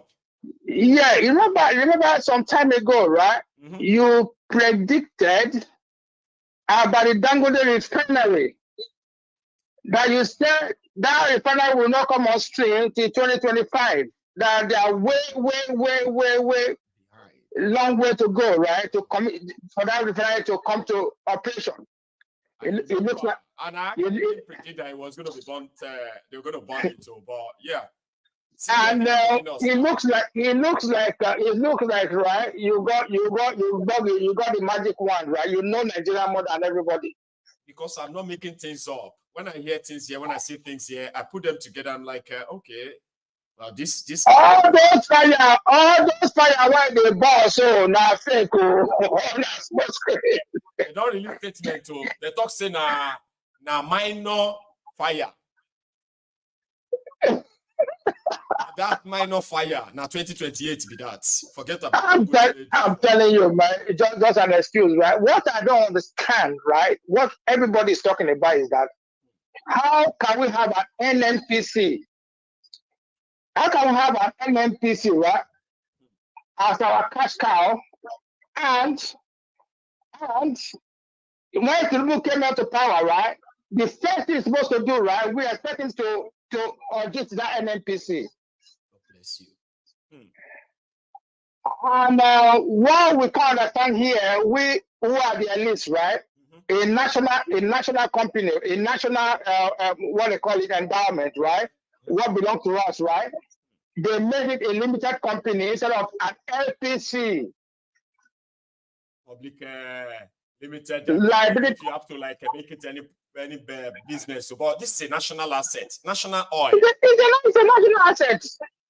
Like what? Like inside Arabia, right? The Aramco, they even made it worldwide. It wasn't even national. It was worldwide. You can buy shares in Aramco. I mean, Aramco. Yeah, anyone can buy shares there. So this Nigerian blah is what we don't understand. So I've got another. Let me leave that for now, right? The next one I want to talk about is about flooding in Lagos all over Nigeria. This has been happening right over the years from when before Buhari even came to power. I remember when Jonathan was in power, when Lagos was flooded, right? He gave the government 700 million. I remember then. 700 million to alleviate them from that flooding nonsense. It looks like the state governors, Nigerian state governors now, because they have the NEMA. When it happens, they give states funds. That's another avenue of embezzlement. So what happened to the money? What are those people who are the victims of, the victims of a flooding as we speak? Who is actually catering for them? Nobody. You know that. That's you see Nigeria is so corrupt that only God will save us from this shenanigans. It's so confusing. I know. We are, remember I came to this platform to talk about this NIN. How you go to people's around that now. I'm still gathering my even the state minister, the minister for interior affairs, right? Is getting it sold for 100 naira. Yes. I told them I can't understand how somebody living in England cannot register with the embassy and get his NIN with the embassy. You have to go to private homes to get your NIN. I remember 10 years ago, I was in Nigeria. I want to register my SIM card. I registered on the streets. They took my fingerprint on the streets. So where does that information goes to? Nobody knows. So, I just kind of I don't want to take much of your time. We're here now, Baba. We are here now. Yes. They are selling our data. People are using our data in Nigeria to do many things you and I don't have a clue right now. But you get to Nigeria and some of us will be alarmed at what is going on. I am gathering my information on that. When I am... Funny enough, I wrote to the Minister of Interior. I said, listen, we that live in England, right? We don't need to go and register in Nigeria for NIN. Why don't you register to the embassy? Register with the embassy. Let the embassy condition that if you don't register with the embassy, you can't get NIN to the embassy. Because it will give them the opportunity, right, to gather the data of Nigerians living in diaspora. This way, right? Let me say this one before you go as well, right? In a decent country, right? If you already have the passports, right? And you want to register for anything, for confirmation, whatever, can't they have a system that the moment you go onto the website of all this NI, that, right? You enter your detail, your passport will actually bring your detail, confirmed one, which is from the Ministry of Internal Affairs anyway, right? And then once they confirm your passport number is valid, your details and all of that, pay what you have to pay. Then you get your NIN or no. Maiyegun, yeah, you are right. I remember my British passport right 2 years ago. I'm one of those guys that have the newest passport. Though it's not new anymore because of the king.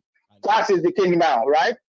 They told me, do I want to use the detail of my driver's license for them, the picture of my driver's license, right, for my passport? When I said yes, I just did it online. They used my detail of my driver, Why can't they do that? The image of my driver's license, right, to give my passport. Yes. So long that picture is not more than 10 years old. They will use it. Yeah, they'll use it. That's what they did. Now, or you want to renew your passport, all you have to do is to go onto their website, right? Fill in the form, pay the money. They ask you, do you want a new picture taken or you use your old one? Yes, use my old one. They can even go as far as, like you said, your driver license passport. I say, can we use this one or another? You say, yeah, go ahead and use that.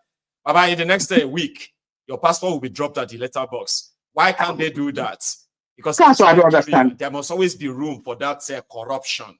Okay, it shouldn't be that easy for anyone. Some people need to feed, some people need to chop. That's the language. Let me take another one, sir. Right? Thank you very much. Thank you very much. Yeah, it's all right. Tonight. That's a very good point you just raised. I am currently, indeed, though, a lot of you probably have been seeing the story of them selling the details of Nigerians, your NIN, your BVN, your banking details, your bank account, your everything. Your driver license, all those information you put in to get those things and all that, right? They are selling them online for 100 naira. Whoever needs to buy them. They have to clone your bank. If they have to. But I'm still putting together all my details on that. You know, say when I want to come here and I want to tell you about it, I'm going to make you take it serious as well. And for those of you who have already known a lot about it, keep sharing it. Keep talking about it. I'm gathering my own stuff. Here, hello. Hello there. Yeah, Maiyegun, good evening. Good evening, sir. How are you doing today? Well, I'm very well. This is Adeza from Edinburgh. Say that again. Adeza from Edinburgh. See what I've been saying now. Adeza, I'm going to call, right? Yes, that's why I will call. So Benson or so I couldn't get his name right. Yes. But it sounded so much like you that I just automatically Yeah. Well, it's good to have you back on here too. How are you today? Yes, I'm good. Grand. Yeah, I want to thank God for Kenya's liberation. You know, I always say that Martin Luther Jr. said that freedom is not voluntarily given by the oppressors. It must be demanded by the oppressed. And what has happened, though there are many lives that are lost, but in the course of fighting for peace, there must be loss of life. It's natural. Understand? But it's unfortunate that in fighting for economic growth and peace in the country, that they've lost alive. But we thank God that those laws was not in vain. They were able to revise the bill. And this is what we are saying about our country. Understand? Whenever they start a particular thing, they don't end it. They do it haphazard way and forget about it. So Kenya has achieved success in that level. And I believe that it will be a kind of a roadmap for our people whenever they want to do something, whenever they start a course, achieve result. Unlike Labour Party, like Labour, who went on minimum wage, they couldn't achieve any result. They cut the off within just under 24 hours, and now government is telling them that there's no minimum wage for now. They have to wait indefinitely.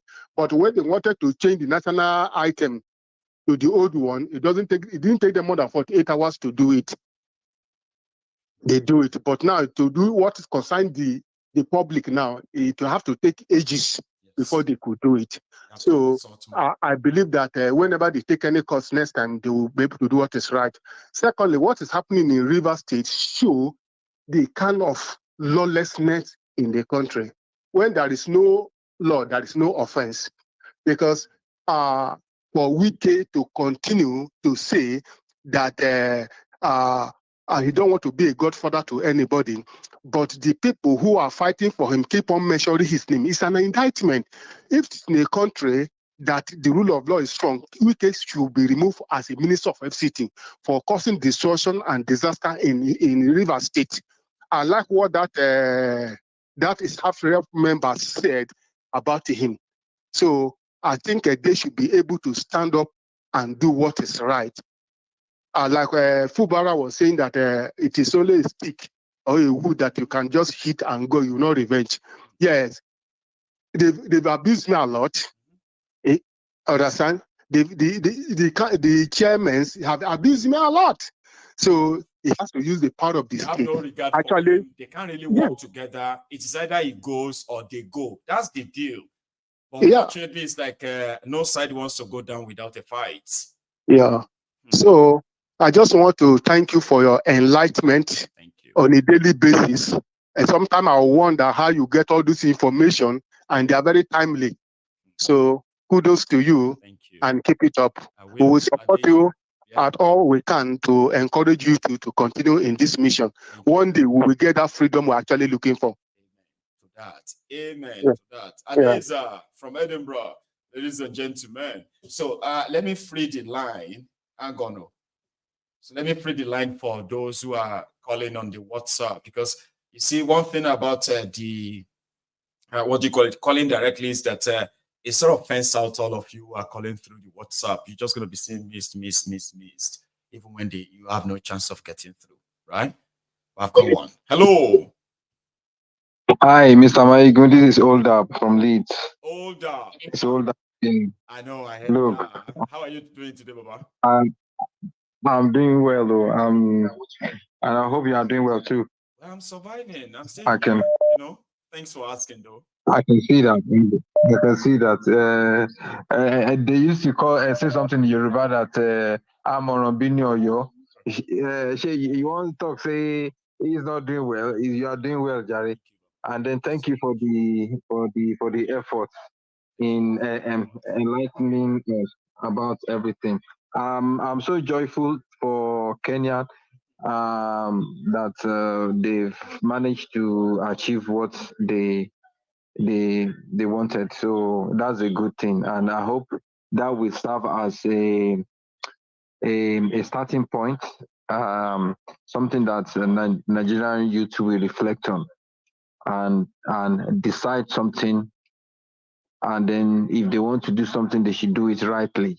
Not if they want to protest, start protesting in Ojota or protesting in Ajigule or protesting in Sarede. Go next to the way they are. Let them see you. Exactly. Take it there. Take it right there to the place. National Assembly, police headquarters, military headquarters. Those places. Yes. In your thousands. Yes, if not millions, yeah. So they will be scared. They will adhere to your demand immediately. Their guns So and everything. yes, Those they are giving the guns to, those they are giving the instructions to, Baba, they themselves are like people like you, okay? What you are facing and ready to go and stand on the streets, they are facing them too, but they can't protest. But if they see your resilience, you'll be surprised a lot of them will drop the guns. I'm pretty sure deep down inside them, they will be praying that God, let this Gen Z continue like this. So let them continue. Let them continue this until they achieve what they want.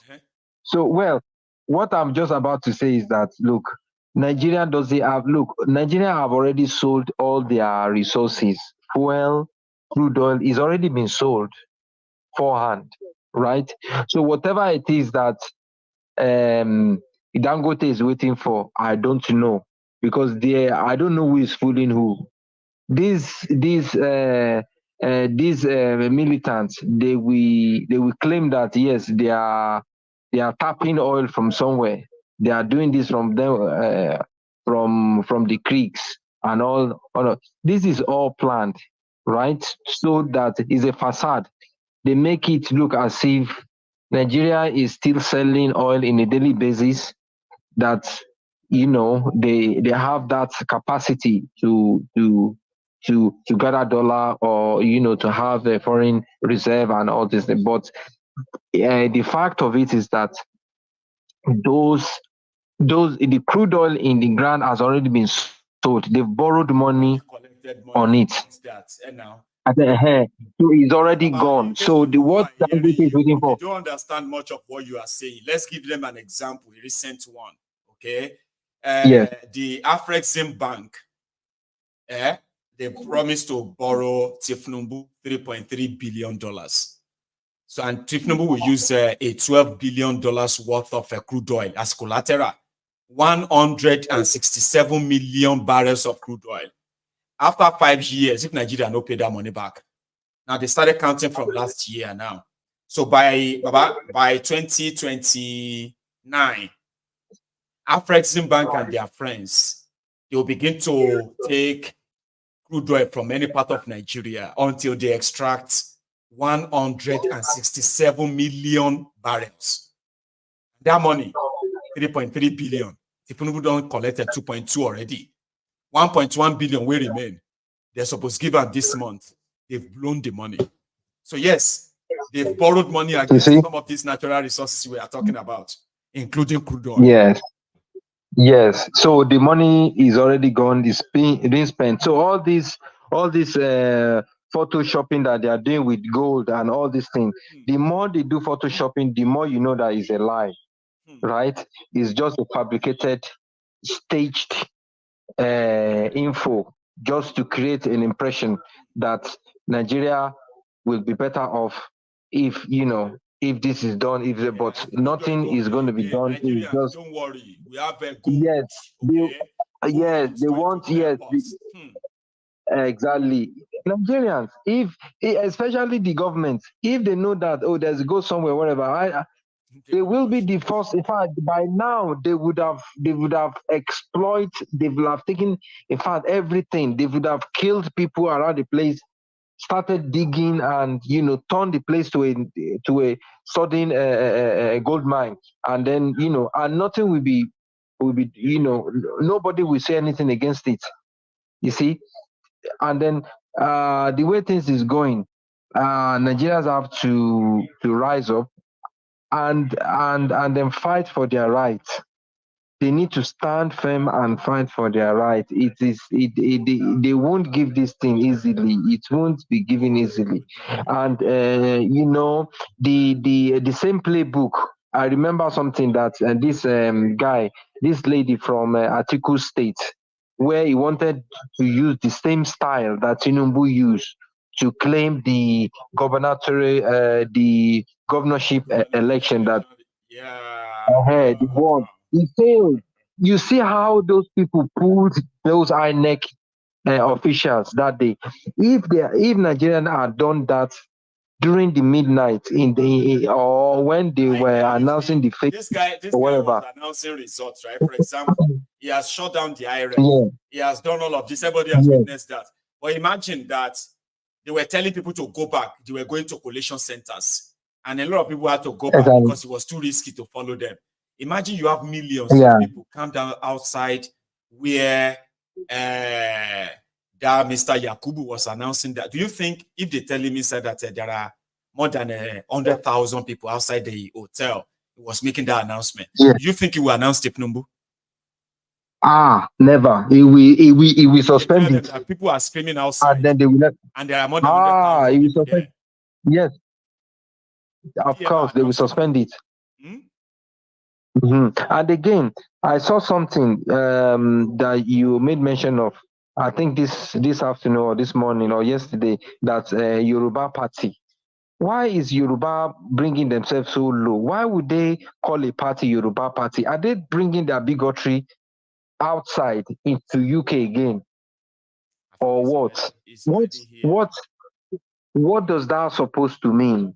I mean, if we can't read in between the line, I mean, we should be able to at least to use our common sense that, okay, this is not right. Why would you say that? We are all Nigerians, isn't it? If really these people really want this unity, whatever, which I'm not keen about, because I know that what everybody are doing in that country is not in any way for unity's sake, because everybody are trying to get what they can get before everything breaks up, especially that Tinubu guy. So, and that's just my take for today. So I hope that these half word aboro le ma sọ fún ọmọlúàbí aboro yìí ó máa dòdìdì nínú everybody. Yeah. So God bless you too. God bless you too. Yeah. Let me say hello to our people in Leeds, okay? I will say hello to them. Yeah, thank you. So that's Older there from Leeds, ladies and gentlemen. Now let's go. Let's take a mini break, okay? So this is just going to be me like trying to kind of like stretch a bit to say we've been here for like 2 hours already. So we have just like an hour to go, less than an hour to go. The line is still open. We will get back. I will get back to you in a moment.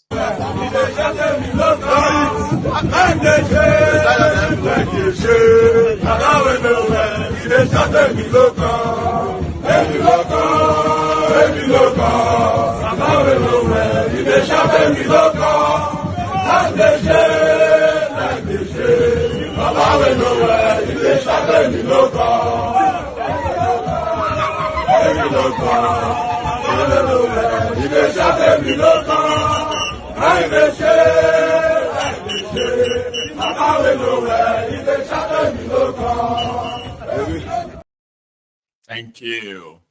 Hello there. Hello, Maiyegun. Hello, this is Chris calling from Sweden. There. Chris, thank you so much, right, for calling in. How are you this evening, sir? I'm very, very good. And you? Well, very well, too. Thanks for asking. Oh, Maiyegun, you are really doing a good job. Thank you.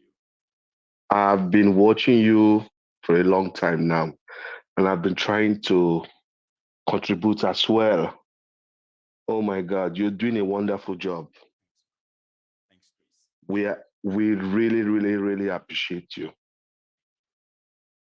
You know, Nigeria has gotten to the state that it's now a pity, the situation of things there. I used to remember when with 50 naira, I can comfortably eat ewa going with Gary. At that stage, I didn't care anything about the rich people.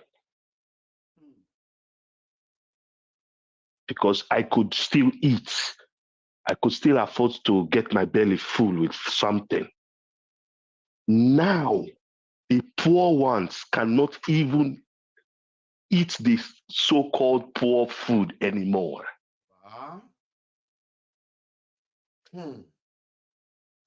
That is the most wicked part of the whole thing now.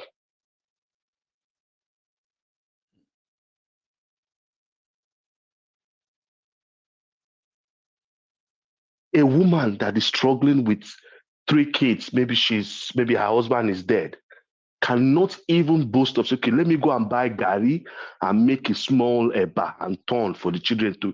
Those days, gari used to be poor man's food. Now, how many people can afford to buy a pint of gari now?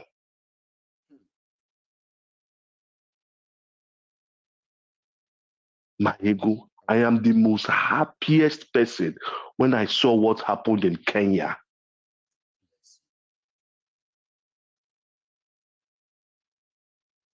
You know, I've watched that video more than 200 times.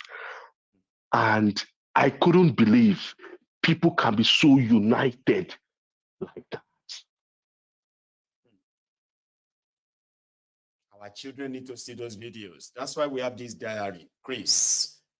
Everyone who started following this in the last 1 week, it all started from a flash, news flash, Kenya, flash. And the last 48 hours changed everything. It got all of our attention, the world. Now, all our own children will see how it all started on this platform when we started capturing it. And they will see this today, where everything actually paid off. The powerful people in Kenya to sit there and be like, we have to listen now. And that's a win. Wow. It's a win. Yes, not just for the Kenyans alone, for the whole of Africa. In case if they don't know that's what happened in Kenya and what forced the Ruto's hand as is going to reverberate across Africa. And there's going to be follow-up, Chris. Oh my God. Nigeria needs this now more than ever. I don't even believe people will be alive until 2027, Maiyegun. Do you understand the level of the damage that is happening there? I don't even believe. Do you know, I called one of my best friends. I said to him, have you seen what's happening in Kenya? He said to me, I heard about it. I said, go and watch it. It's on YouTube. It's on everywhere. The only reason I told him that is for him to realize that right now, don't think about yourself, our generation. Forget about us now. Think about your children and your children's children now. We have to try to save that country for them.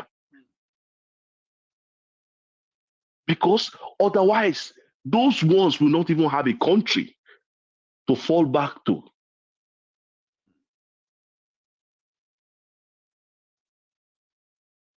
It is really, really, really sad, Maiyegun. It is really, really sad.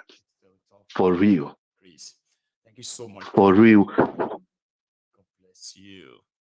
And, thank you, Maiyegun. You too. Okay. Hope I get to speak to you again. So. Yes, you will. Thank you very, very much. I appreciate. Thank you. Okay. Thank you. Thanks a lot. Yes, you too. So that's a Chris there from Sweden.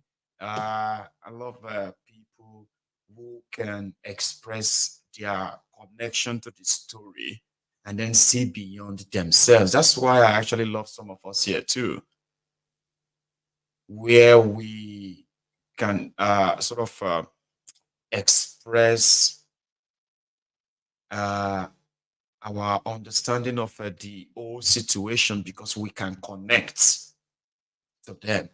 And it's your connection to these stories, even if it's not happening to you or you are not a direct victim of it, so to say.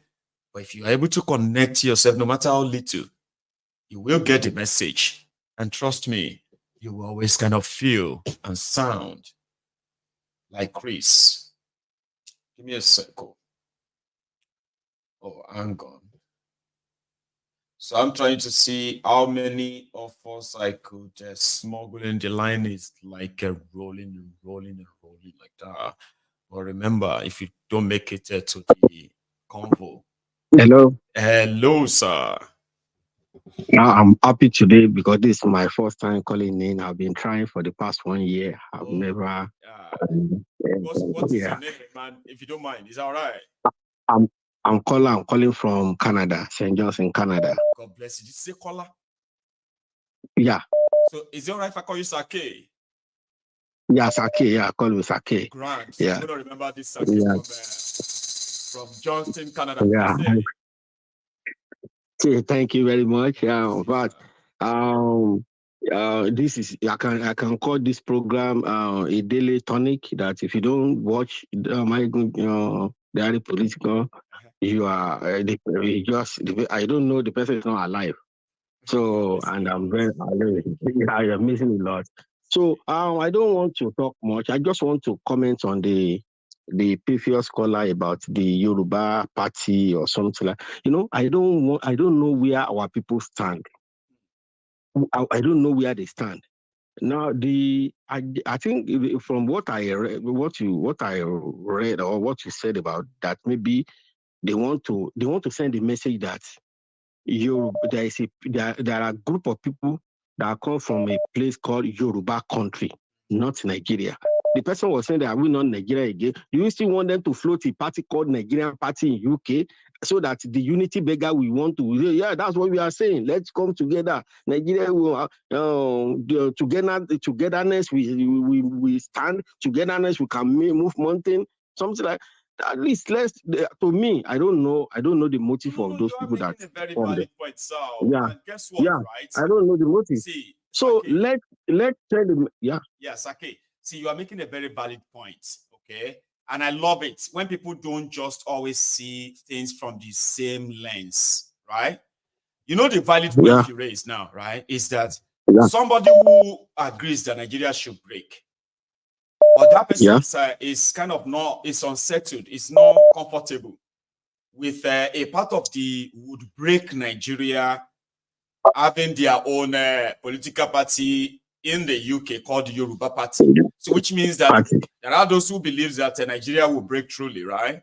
And they don't want any idea in the UK to say we are Nigerians, let's come together. No. This is a Yoruba party. And if the UK government or UK electoral body registers it, right, then so be it. And we shouldn't see it from, why are we ridiculing ourselves that way? We should see it from the fact that, will you feel the same if Yoruba nation becomes a country? Would you feel the same that there's a Yoruba something party in the UK? Yeah. I get your drift, but I want you to finish. Continue. Okay, so that if I would love it if the Biafran can float a party in UK, and we have member of parliament in UK from Biafra, so that when they get to the parliament, they can advance the cause of Biafran struggle. Yoruba people will advance the cause of Yoruba nation struggle. Even if they are white people, if they can float their party, let them so that we can start discussion from their parliament that this contraption must break. That's my contribution. Like people shouldn't say things from one lens and say, we are jokers. Let me tell you something, right? See, Ba Shegun, who happened to be our own person on this platform before now, right? So we discovered that himself and a few others too, right? They are for call. But he has his own point that I was trying to push and said that, they are working with call. So I have my reservation. But you see this point you just raised now. You are practically just telling all of us to stop pretending that we don't want Nigeria true. If we don't want Nigeria, we should never feel uncomfortable when we hear names like Biafra, Yoruba, or Arewa as a group anywhere outside Nigeria. If truly we don't want Nigeria true, right? Then we shouldn't feel uncomfortable. I love that, sir. Yeah. So thank you very much. I'm fully part of the Maiyegun family. God bless Thank you. That's so brilliant. Listen, everyone, okay? We pride ourselves here, right? As people who want to try to understand and at the same time manage our differences Don't deceive yourself. Yeah, maybe the reason why all of you come here. But do you know why some of you remain here? It's because whatever you believe in, except if you're an Agbadorian or the Sheikh family, I don't want them here. Okay? If you see anybody supporting PDP and then APC, I don't want you here. And I'm kind of proud to be biased towards you. I don't want you. You have no right. You have no respect. You have no nothing here. You are a fair game on this platform. But you see everyone else, every other group, they are the creation of the failure of the APC PDP in Nigeria. Those who want Nigeria to break, those who are asking for revolution now, those who are the obedient, the Biafrans or the Yoruba nation or everyone that is asking for something out of this contraption, they are the victims of the failure of these people. So don't come here. That anybody will even parade himself or herself as a supporter of APC or PDP, to me, it's an insult. You shouldn't even come to me and say, I am a supporter of Tinubu, but I actually want to have any conversation with you. You walk away. But you see others, I then encourage us to say, listen, if you continue to fight yourself, hate on yourself, tear yourselves down, if you can't see beyond your tribe, your this, your that, and all of this, then you are not ready. We need to see beyond that. And also, that even if you disagree with some of what others see as their own way of going against the establishment, even if you don't like their style, you should respect it. Because at the end of the day, we have something in common. When you tear yourselves apart, you are doing the job of the PDP, APC, and their goons, the establishment, so to say. That's exactly why I'm like, if you see people who are like, you know, you can just have to look beyond, you know what I mean? You have to look beyond what they do believe. And sometimes you may have to look beyond their political biases too. But I just don't like anybody that has anything, any flair, any tiny one for thiefnubu and anyone around thiefnubu. APC, and everything about APC, and I'm not hiding it. Don't come here and tell me that I should be fair. I mean, I can easily just tell Ogun to kill you and all of that stuff, right? It's just that Ogun, they kill you. I could just tell the Nigerian Shege to finish you. That's enough. I don't pretend about that, okay? You can't be on my platform and tell me that I am not APCO, but it's just that, you know, I tend to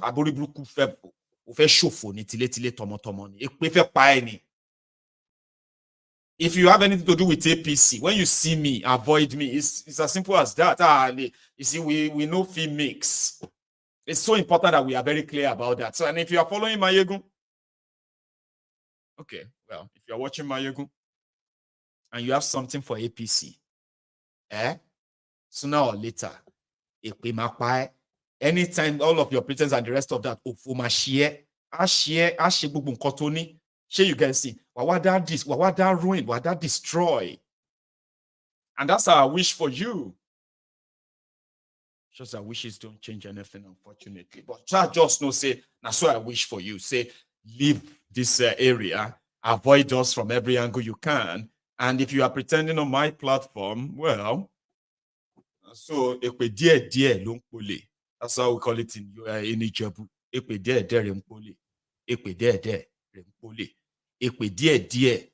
You will sit down there, right? And about in Roger, seeing Lori dear. Okay? Dear, right? So just remember that too. Don't tell me that I love Maiyegun and I also sort of like APC a bit. And it's as simple as that. And the reason is this. I consider everybody that has any support for APC as a threat to my life. And I mean it. If you see anybody that boldly tells you, is it not just politics now? Why are you taking it personal? It's my choice. It's my choice. It's a democracy. Oh, you and your democracy. I consider you a threat to my life. So you want me to pretend that I'm going to be nice to you? You want me to pretend and be like a nice person? Hello to Hello, Maiyegun General. the Prince. I was Mike. Prince Jejeman, representing IPOB for life. That's you. Prince, how are you? Baba. I hail. Our family. Well, we are here. Pushing it. Thank you. We there, no checking, Baba. Well done for the good work. We'll continue to hail you.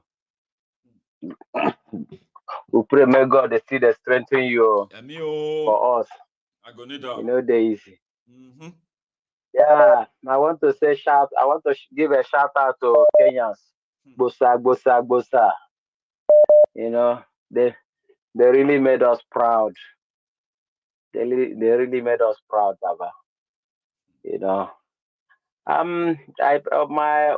What I'm encouraging Nigerian youth, if they still have any courage in them, is that when they want to start, let them not go to warehouse to start to look for Indomino and rice. Because the way their own matter is not is above hunger. It's terrorism. That is their main problem. Their life is at risk. That's what they should know. Nigerian level is that look at what you are. The news on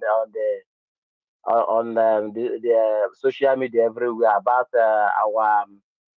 our data. Data is not safe. Because you wait in London now. One day when you go Nigeria, they go feel hold you for airport and say, we don't look for you for the past 6 months. You borrowed that 8 million naira. You can't run away. You say, what? What? Who? They say, you. See, your details is here. See your. I say, me. They say, now because I did NIN in London. Easy. Baba, it's not a laughing matter. 100 naira. Can you imagine? 100 naira. There is the complete.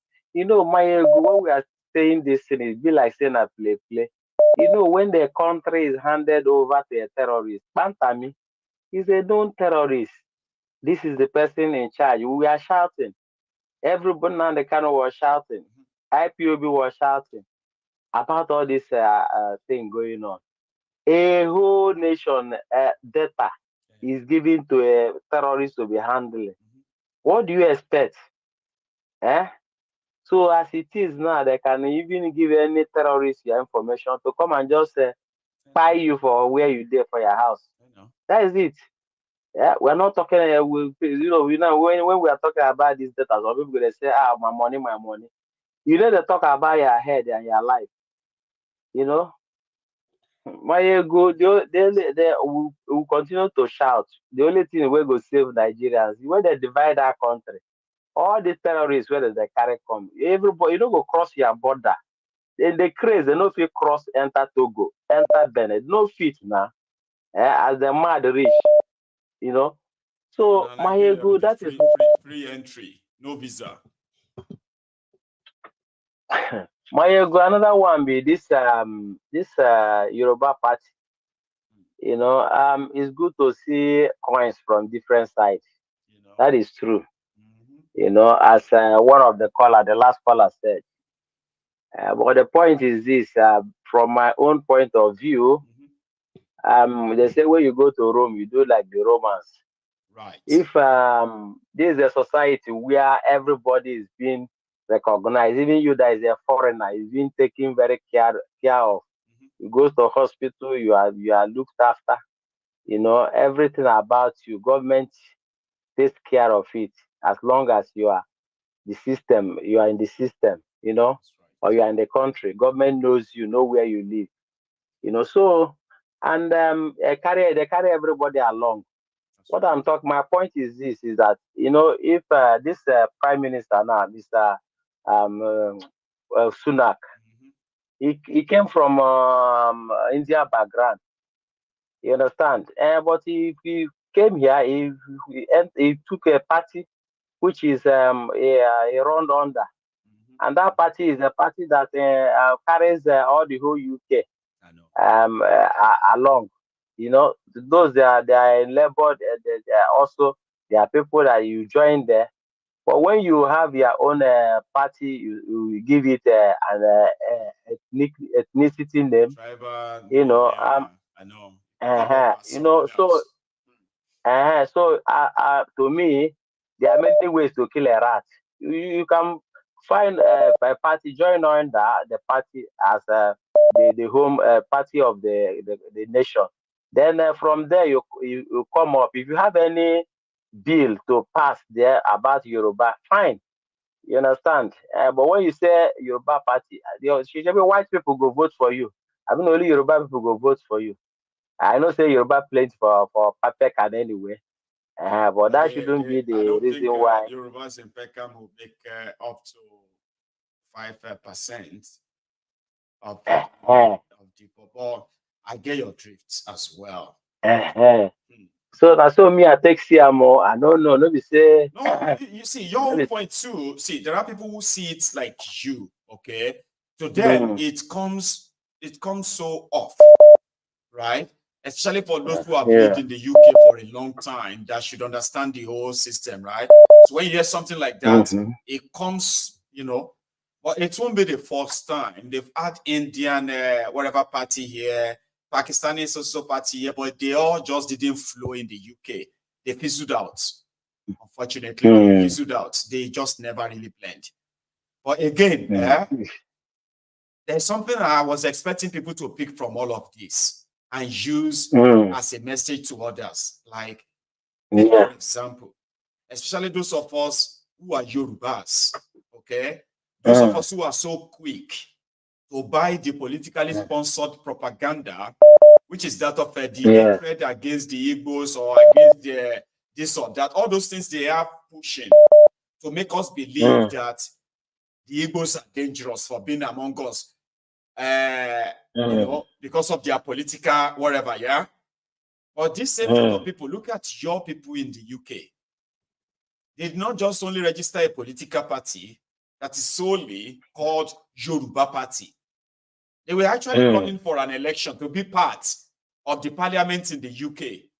So when you now see educated Yorubas who are displaying bigotry that the thiefnubu and his gang were preaching, you could use that as a very good lesson and say, look at this. So some of you, we know say, on a bigotry, right? No pass that your Lagos. But if all of you make sense, have you heard that your brethren are also starting a party in the UK called Yoruba this or that? Because that's what I say to some of them.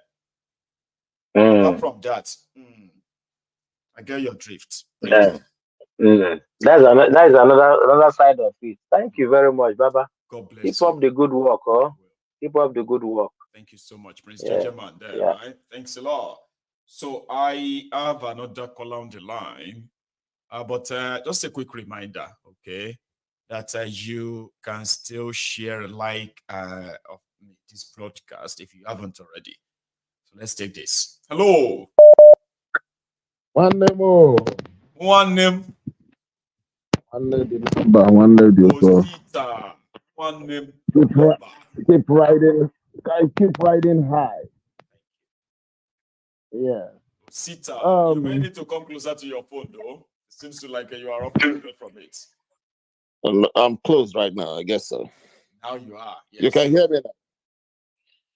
Anyway, I was just listening, but I just wanted to chip in something as regards to the Yoruba party in Peckham. There is something I still want us to understand how our relationship and the West goes. Anytime they feel you guys, or we as Africans, anytime they feel that we are turning on the heat on them, they will allow something like this to pass so that they can actually use that medium to infiltrate or penetrate our own polity to destroy whatever we have. So what I'm saying is that when we have to look at the pros and cons, when we look at what is good in it, we should also look at what will be bad in it much, much later. Because they are not going to come after you with their own. They will always use your own. That's right. If nobody understands what I'm trying to say, look at the ANC. Go and look at the ANC in South Africa today. It is being sponsored by the Western influence, by the Western money. And that is the reason the ANC today, you'll find out that the ideology that the founding fathers of that ANC has for South Africans is no more what they have today. So we have to be very careful when we are looking at it, that we are forming a Yoruba party, the Igbo should go and form the Igbo party. No. If we know what we want, let us concentrate on what we want. Let us concentrate on ourselves. If we want to be selfish, I tell Africans, if an American politician is talking, he will say American first. The Europeans would say something, they will say the European comes first, that they are the apple of the eyes of the world, that they created what is called civilization today. When you talk about NATO, NATO will tell you that when you touch one person, you have touched every member of NATO. Right. And I do not know the reason why Africans will be there and will think that, our own charity will start abroad. Look at that book that you've been reading with us.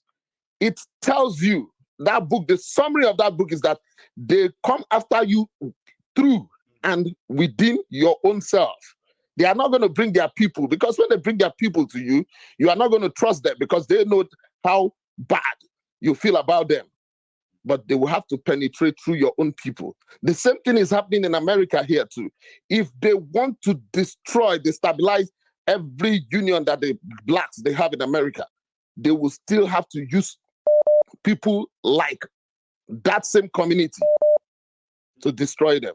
So we have to be very careful for what we wish upon ourselves. Because another big problem we have is that we concentrate on today. We don't concentrate on tomorrow. But these people who are adversaries, they concentrate not even next year, not even in 10 years. They concentrate from 40 years and above to carry out their theory. Thank you very much, my brother. God bless you. God bless you. One name, the number. God bless you, and it's good to hear from you. Second time today. That's Osita, ladies and gentlemen. Here is another call on the line. And also, Festus, thanks a lot for your super chats. Indeed, okay. I have another caller on the line. Let's go there. Hello. Hello, sir. Good evening, sir. Good evening, brother. Idris, is that you? Yes, sir. Yes, sir. Grand. Please. Okay.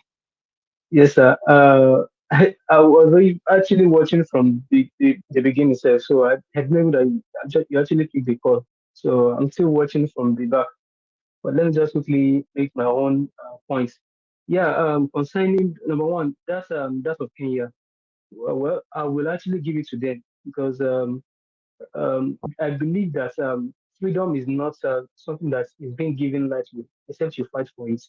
And those people, they actually fight, they claim the victory of it. Unlike we here in Nigeria, that's for example, that's of the national anthem. I don't know why there shouldn't be a revolution for the clampdown of that national anthem. I think from there it should have started, but you will see some mofos, you see some idiots that they are still going to be saying that, the national anthem, it will bring prosperity. Yes, Shebi has been bringing the prosperity down to their table. At least the rice has come down. A drum of beans now is nothing to write home about. And the Shege is just getting more pro-mass to another pro-mass level. So that is by the side. And another thing I want to say is that yes, the religion aspect. I am a Muslim, but going to Hajj is the fifth pillar of Islam, and it is not a must for you to. It's not a must for you to go, except if God give you the resources. And giving you the resources doesn't mean that you have to go to Lapo. You have to go and lend money to go to Hajj. I don't know. Please, am I coming? Okay. Okay. It's not by yes. force to even say It is not by force. Okay, the 5 pillars of the 5 pillars of Islam is number one, the faith. So going back to the Hajj, which is the fifth one, sir. So even if you are to go to Hajj, the people you are living back at house, they need to be well fed. They shouldn't be lacking anything. So I don't see why people have to be subjecting themselves to something that even now, okay, the Mecca, the Saudi Arabia, at least we are funding their economy. We are funding the economy. They call it So tourism. so I don't. They say they are tourists. You know, that's what they call them. The visa they give to them is tourist visa. Yes, now. And the most funniest part of it is that, sir, Maiyegun, you will see some of these people that they will come back after stoning Satan, the stoning Shaitan. They will come back and they will still be, they are still going to open beer. They are still going to do sabaka night to be as in. So I'm not imagining that which one do you go and cook? Beer, to drink beer, to smoke. I think I can leave them with God. I can see where they God. You will see them. For example, you go to Mecca, you will see them to Nigeria, and you continue the habit of the evil, the criminality you have been doing. Exactly. So now you went there to stone. You went there to stone Satan. Definitely, Satan has even stoned you already. You will see them, Alaji Musili Akisoya. You will see them, Alaji Kokozaria. You will see. To me, I believe that thunder. You have to let God judge them based on some of those things. But when it comes to their criminal activities, so I just go on, Idris. Well, this is my own submission. I have many things to say, but I just forget everything. So let me just give room for the other people to talk. Thank you very much, sir. Thank you so much, Idris. You have a good one, okay? So I need to remind us, right? We only have just about 15 minutes to go, okay? So listen, if you joined us midway, kind of, right? And you kind of joined it when it was like a sweet in the middle, and you forgot that your offering is so important, which is like in the broadcast. I'm just reminding you, okay? Do it now before it is too late. Hello there. Good afternoon, Mr. Maiyegun. Afternoon, sir. What's good? I'm good. And you? Well, I'm fine, I would say. I'm trying to be, though. So thanks for asking. Yeah, I watched your video yesterday about the Kenyan situation. And I'm just wondering, hopefully you're not kind of hinting at some revolution in Nigeria, though. It's kind of subtle. I'm just showing them what other they are. It's just like a comparative analysis, sort of, right? Kenya and Nigeria have so much in common, okay? So it will be a good thing to show to them that, what they couldn't finish in Nigeria, some people have copied it and their own chains. What people do with it, now, is completely theirs. I really do wish they could possibly do something. Yeah. Well, two things I just wanted to drop before I leave is I don't know if you've heard about the GMO food in Nigeria. I think that's linked to Bill Gates. I've done several bits on that, in case if you don't know. I didn't. Tell us what you know too. Yeah, tell us. I guess if you've done, I probably need to go and watch because you know a lot more than me in that space. But I just think it's ridiculous. That's a total misrepresentation, right? I don't. You assume I do, right? You know what I do on this platform, right? If I get to know something, I quickly come here boldly with confidence because, yes, I found out. So if you're going to tell me I am wrong, I'll tell you what I know first, right? So that if you want to tell me I am wrong, I will now be attentive and say, okay, did I miss something? I want to hear. Even if you think I am right, it doesn't mean that I actually know it all. So you can still share. But if you just want to bring it to our attention, right? A lot of people here know already. I've even shown them the GMO chicken so that you can know we've gone far on it. Oh, okay. Yeah, I just think it's ridiculous because some countries like Brazil, they've refused GMO food. Even the EU wouldn't have free trade with the US because of the agro food in the US that they don't like.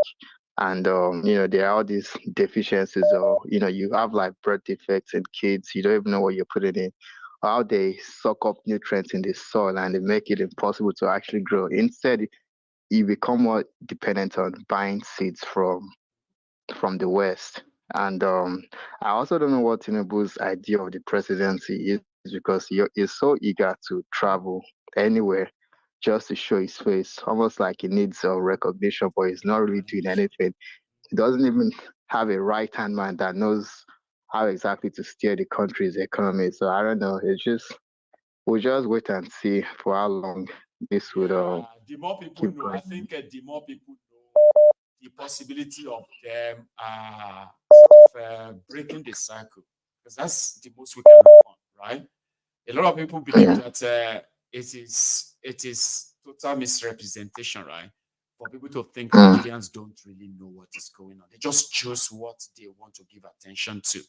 So maybe if more and more of this kind of information continue to land on their laps and all of that, and they can no longer claim ignorance, right? Then maybe something shifts. So we can't stop. We just need to keep throwing it out there, you know? Yeah. Thank you. And lastly, I don't get the priorities of some politicians. Now, I understand a famous musician in Nigeria got married, but then we see like governor of Lagos State, some king, I'm not gonna say his name, but the insult on the monarchy, on the establishment, and equally so the Lagos State. I'm trying not to say too much just so DSN is not tracking me. You are trying to just be like, no, you know what people will say sometimes? They say, like, I know what I would have said, but home training won't let me say them the way I want to. So I'll just let it go. I get it, Baba. Yeah. Go on. Yeah. Oh, that's all. You kind of get the idea of, where I'm heading at, though. I get you too. But you know something? I'm glad you are able to sort of add your voice too, okay? But there are some things that one will later become eventually. And that would be, these guys, no matter how much you try to be respectful. You know, they are very disrespectful, by the way, right? They do all these things, then they look at us straight into our eyes, right? And then tell us that we are stupid for trying to question what they are doing. Like we are stupid, we don't understand. No, you won't understand. They look straight into our eyes, okay, and tell us that our lives are better with them. Right? They said our complaints are just out of the fact that we are spoiled. And that's an insult. It's called insulting our intelligence. These guys will look at us and blame us for why Nigeria is what it is. With the right information, right? One of these days, they are going to make you lose that your home training. Okay? The one that is still holding your phone back will make you lose it. You won't give a damn anymore. We'll get there. Yeah. You know what I mean? Please think about what I'm going to say real quick before I head out. There was a policeman in Kenya who was part of those busting the protesters, right? He got a call that I think his sibling was killed during the protest. So let that sink in to the ruling bodies of Nigeria. God bless you, my brother, sir. You have a good day. Thank you so much. You have a good one, I would say, for the last time. And I'm taking my last... hang on. I think I can still take maybe one or two more. If this caller is generous and not kind of like use all the time. Yeah, it's another caller. Hello. Good evening, Maiyegun. Good evening, sir. How are you? I just have like two things to say. Because of what you said about the data selling, long time ago, I saw one comedian in Nigeria. He went to London and he went to one cyber cafe and he saw our data being taken by these cyber cafe. And on this comment section, I now wrote, how can we be giving out our data in a foreign land by in a cyber cafe? Now, under that my comment, a lot of lashes, people like from Nigeria, they were shouting on me, are you stupid? It's Nigerian government that gave it to them to do. They are doing it, it's working. I said, do you know what you're giving away? In abroad here, before you say anything about your data, there's what they call, in German, they call it data schützen. So data protection, they have to, people go to jail for playing with it. Yeah, even my wife cannot call on my behalf without me being beside her. Then they will ask her the date of birth or so. If my wife said he's here, I will say it by myself and give my wife back to the phone to speak for me. So when I saw it, when I saw it, I was like, what is going on here? How can we be putting our data on the street?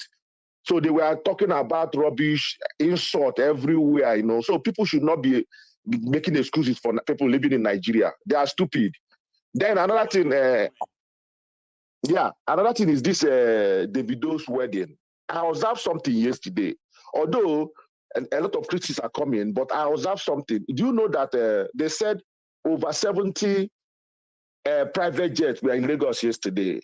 And you saw the video. If you happen to see the video on the internet, there's a lot of prominent people there. Oba Oni was there, Obasanjo was there. There's a lot of them, many of them governors, chiefs. Even Davido was talking that he brought out 50 chiefs from Igbo land, you know. But I noticed something. The youths, the Jay-Z, what they call us, the Jay-Z, the youth, they didn't recognize all those people. There's no room for politics topic. You know, normally when politicians they gather like this, you will see what like they decide to of it later when they will drag themselves. But this one, no. Yeah, but there's no time. Nobody even looking at them. No, they were like the youth covered everywhere, even in front of the video and the wife.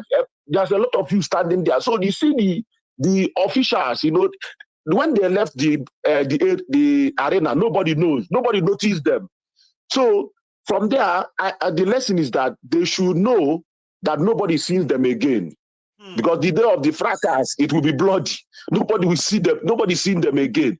Then another thing is that I saw a lot of youths, thousands of youths standing on the roadside, begging money, shouting, begging the people, the fathers and the children, the fathers and the children that made their life miserable, begging them money on the street. It's a pity. And thank you so much, Maiyegun. That's all I want to see. Thank you so much. Thank you so much. Yeah, good night. Right? Some points there, ladies and gentlemen. Lessons here and there, left, right, and center. Everybody they pick from their own ad hoc university. Because I think that's what life is, though. I think it was my grandfather that told me that I was very young, okay? I can't remember what the conversation was anymore, okay? But I just remember that he told me something about life is going to send me to the ad hoc university and I will learn about life, okay, on my own.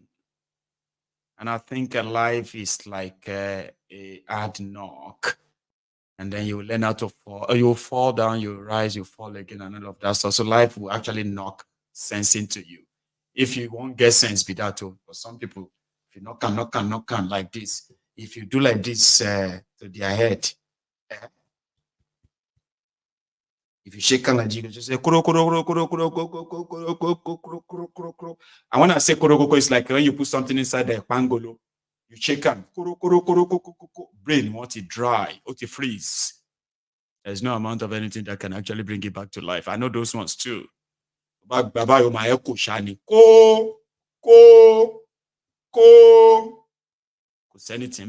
Sorry. Do I have a caller on the line?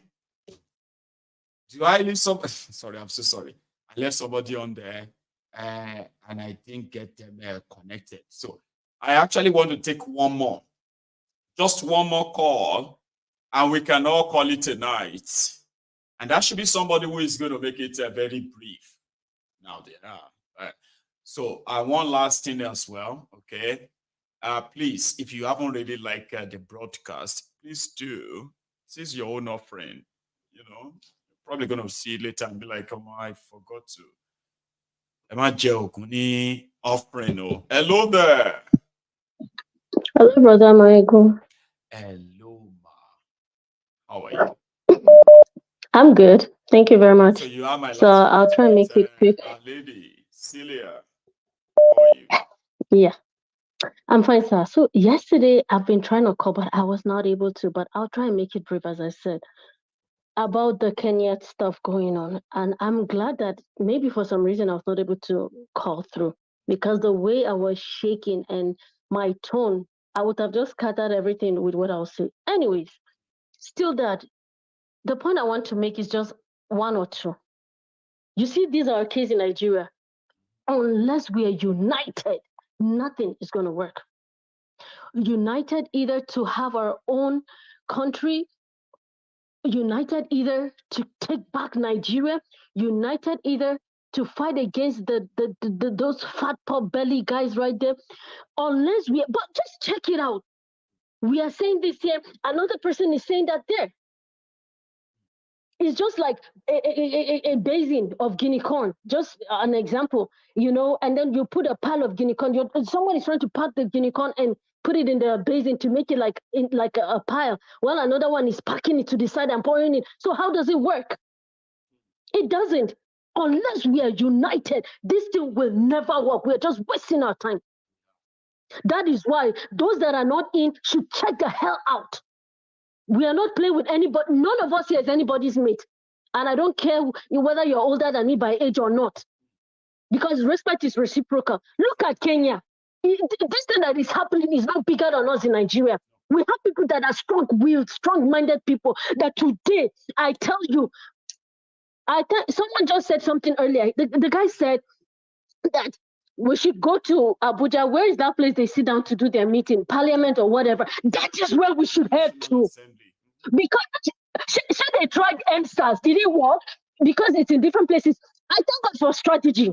I just thank God because that guy mentioned that thing. Because sometimes we don't know, but when we all talk, somehow somebody will bring out the idea and it keeps on in a certain direction to follow.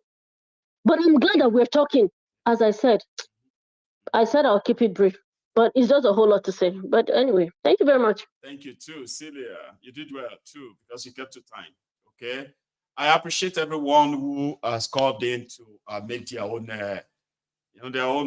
contributions as well. Like you practically just shared how you feel towards all these things we have been talking about. So greatly, thank you, everyone. So that's what we're going to draw the curtains at this evening.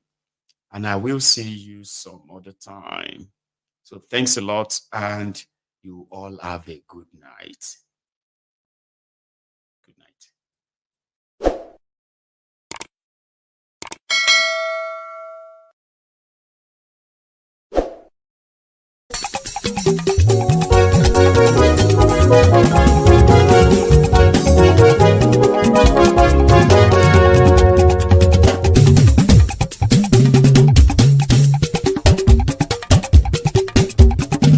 Maiyegun làwa mọ̀ làmọ̀ tó dòdòdò. Maiyegun Diary Haiti #1. Maiyegun làwa mọ̀ làmọ̀ tó dòdòdò. Maiyegun Diary Haiti #1. Maiyegun ti dé o ọ̀rẹ́ ará ìlú. Maiyegun Diary Haiti #1. Lórí Facebook, lórí YouTube. Maiyegun Diary Haiti #1. Gbogbo bó ṣe ń lọ ni Maiyegun já wa sí. Maiyegun Diary Haiti #1. Àṣírí ọ̀jẹ̀lú kì í bò níbẹ̀ o. Maiyegun Diary Haiti #1. Bó bá ṣe eré àní Maiyegun máa wí. Maiyegun Diary Haiti #1. Ó sì tún ṣe eré wàá gbọ́ níbẹ̀ o. Maiyegun Diary Haiti #1. Maiyegun Diary political. Maiyegun Diary Haiti #1. Godfatherism kò sí lọ́rọ̀ Maiyegun. Maiyegun Diary Haiti #1. Ẹ farabalẹ̀ sẹ́ o kẹgọ́rọ̀ lẹ́nu o. Maiyegun Diary Haiti #1. Àní Maiyegun làwa mọ̀ tó dòdòdò. Maiyegun Diary Haiti #1.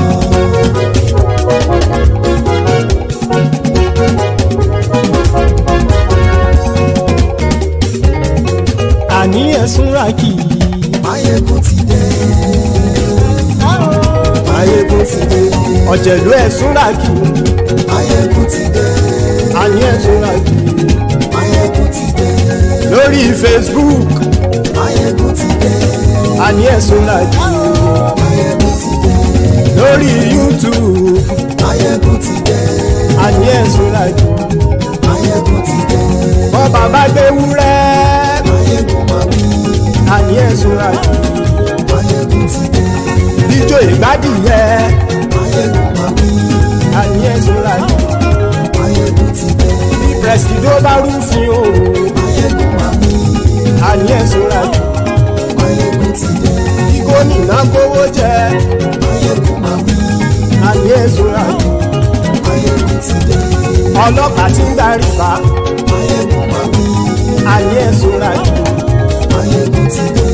aṣòfin tí ń rúfin o Maiyegun máa wí. àní ẹ̀sùn làjù Maiyegun ti dé. òpùrọ́ olóṣèlú Maiyegun máa wí. àní ẹ̀sùn làjù Maiyegun ti dé. ọ̀jẹ̀lú ẹ̀sùn ràkì Maiyegun ti dé. àní ẹ̀sùn ràkì Maiyegun ti dé.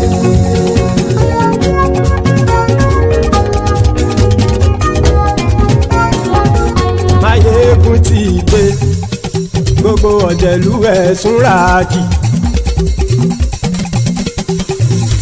Maiyegun ti dé gbogbo ọ̀jẹ̀lú ẹ̀sùn ràkì ṣùgbọ́n ní bá ti ṣe èyí tó yẹ kí wọ́n ṣe ọmọ bá dèrò ní fi wọ́n níran o. Maiyegun ti dé gbogbo ọ̀jẹ̀lú ẹ̀sùn ràkì. Maiyegun ti dé gbogbo ọ̀jẹ̀lú ẹ̀sùn ràkì. ṣùgbọ́n ní bá ti ṣe yìí tó yẹ kí wọ́n ṣe ọmọ bá dẹ́rọ̀ òní fi wọ́n níran. wọ́n fowó bẹ́ẹ̀ o Maiyegun ó sọ pé wọ́n ò fẹ́ bẹ́ẹ̀. wọ́n fowó bẹ́ẹ̀ Maiyegun ó sọ pé wọ́n ò fẹ́ bẹ́ẹ̀. oníkanṣá ti ṣe yìí tó yẹ kí wọ́n ṣe fáwọn ará ìlú tó gbé wọn débẹ̀ o. Maiyegun ti dé gbogbo ọ̀jẹ̀lú ẹ̀sùn ràkì. Maiyegun ti dé gbogbo ọ̀jẹ̀lú ẹ̀sùn ràkì. ṣùgbọ́n ní bá ti ṣe yìí tó yẹ kí wọ́n ṣe ọmọ bá dẹ́rọ̀ òní fi wọ́n níran. kì máa yí ṣe eré ọ̀rọ̀ yìí kì í ṣe ẹ̀fẹ̀. kì máa yí ṣe eré ọ̀rọ̀ yìí kì í ṣe ẹ̀fẹ̀. ẹni bá ti lè lẹ́bọ̀ lẹ́rù o ọmọ bá dèrò kàṣàyè tú wọn síta. Maiyegun ti dé gbogbo ọ̀jẹ̀lú ẹ̀sùn ràkì.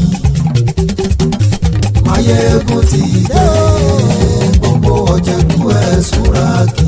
ṣùgbọ́n ní bá ti ṣe yìí tó yẹ kí wọ́n ṣe ọmọ bá dẹ́rọ̀ òní fi wọ́n níran. tẹnitẹni ọmọ Maiyegun ọ̀rẹ́ ara ìlú mọ̀mọ́ ni mo fọlọ́run ṣọ́ ẹ̀ bá kìlẹ́bù.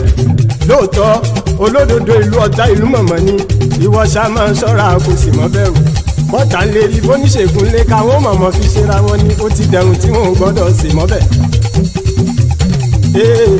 èèpo ọ̀bọ lọmọ bá dérò tàjẹ́ ò gbọ́dọ̀ jẹ́ ó ti jọba lórí àbínú ẹni kò sì mọ́ bùyà. àìsíwọ́lu ní ẹnìkẹ́ ìgbódì ẹyin lábàrá o ó kó ẹni tó bá dán wò á kà mọ́. Maiyegun ti dé gbogbo ọ̀jẹ̀lú ẹ̀sùn ràkì. Maiyegun ti dé gbogbo ọ̀jẹ̀lú ẹ̀sùn ràkì o. ẹni bá ti ṣe yìí tó yẹ kí wọ́n ṣe ọmọ bá dèrò òní fi wọ́n níran o. Maiyegun ti dé gbogbo ọ̀jẹ̀lú ẹ̀sùn ràkì. Maiyegun ti dé gbogbo ọ̀jẹ̀lú ẹ̀sùn ràkì. ṣùgbọ́n ní bá ti ṣe yìí tó yẹ kí wọ́n ṣe ọmọ bá dẹ́rọ̀ òní fi wọ́n níran.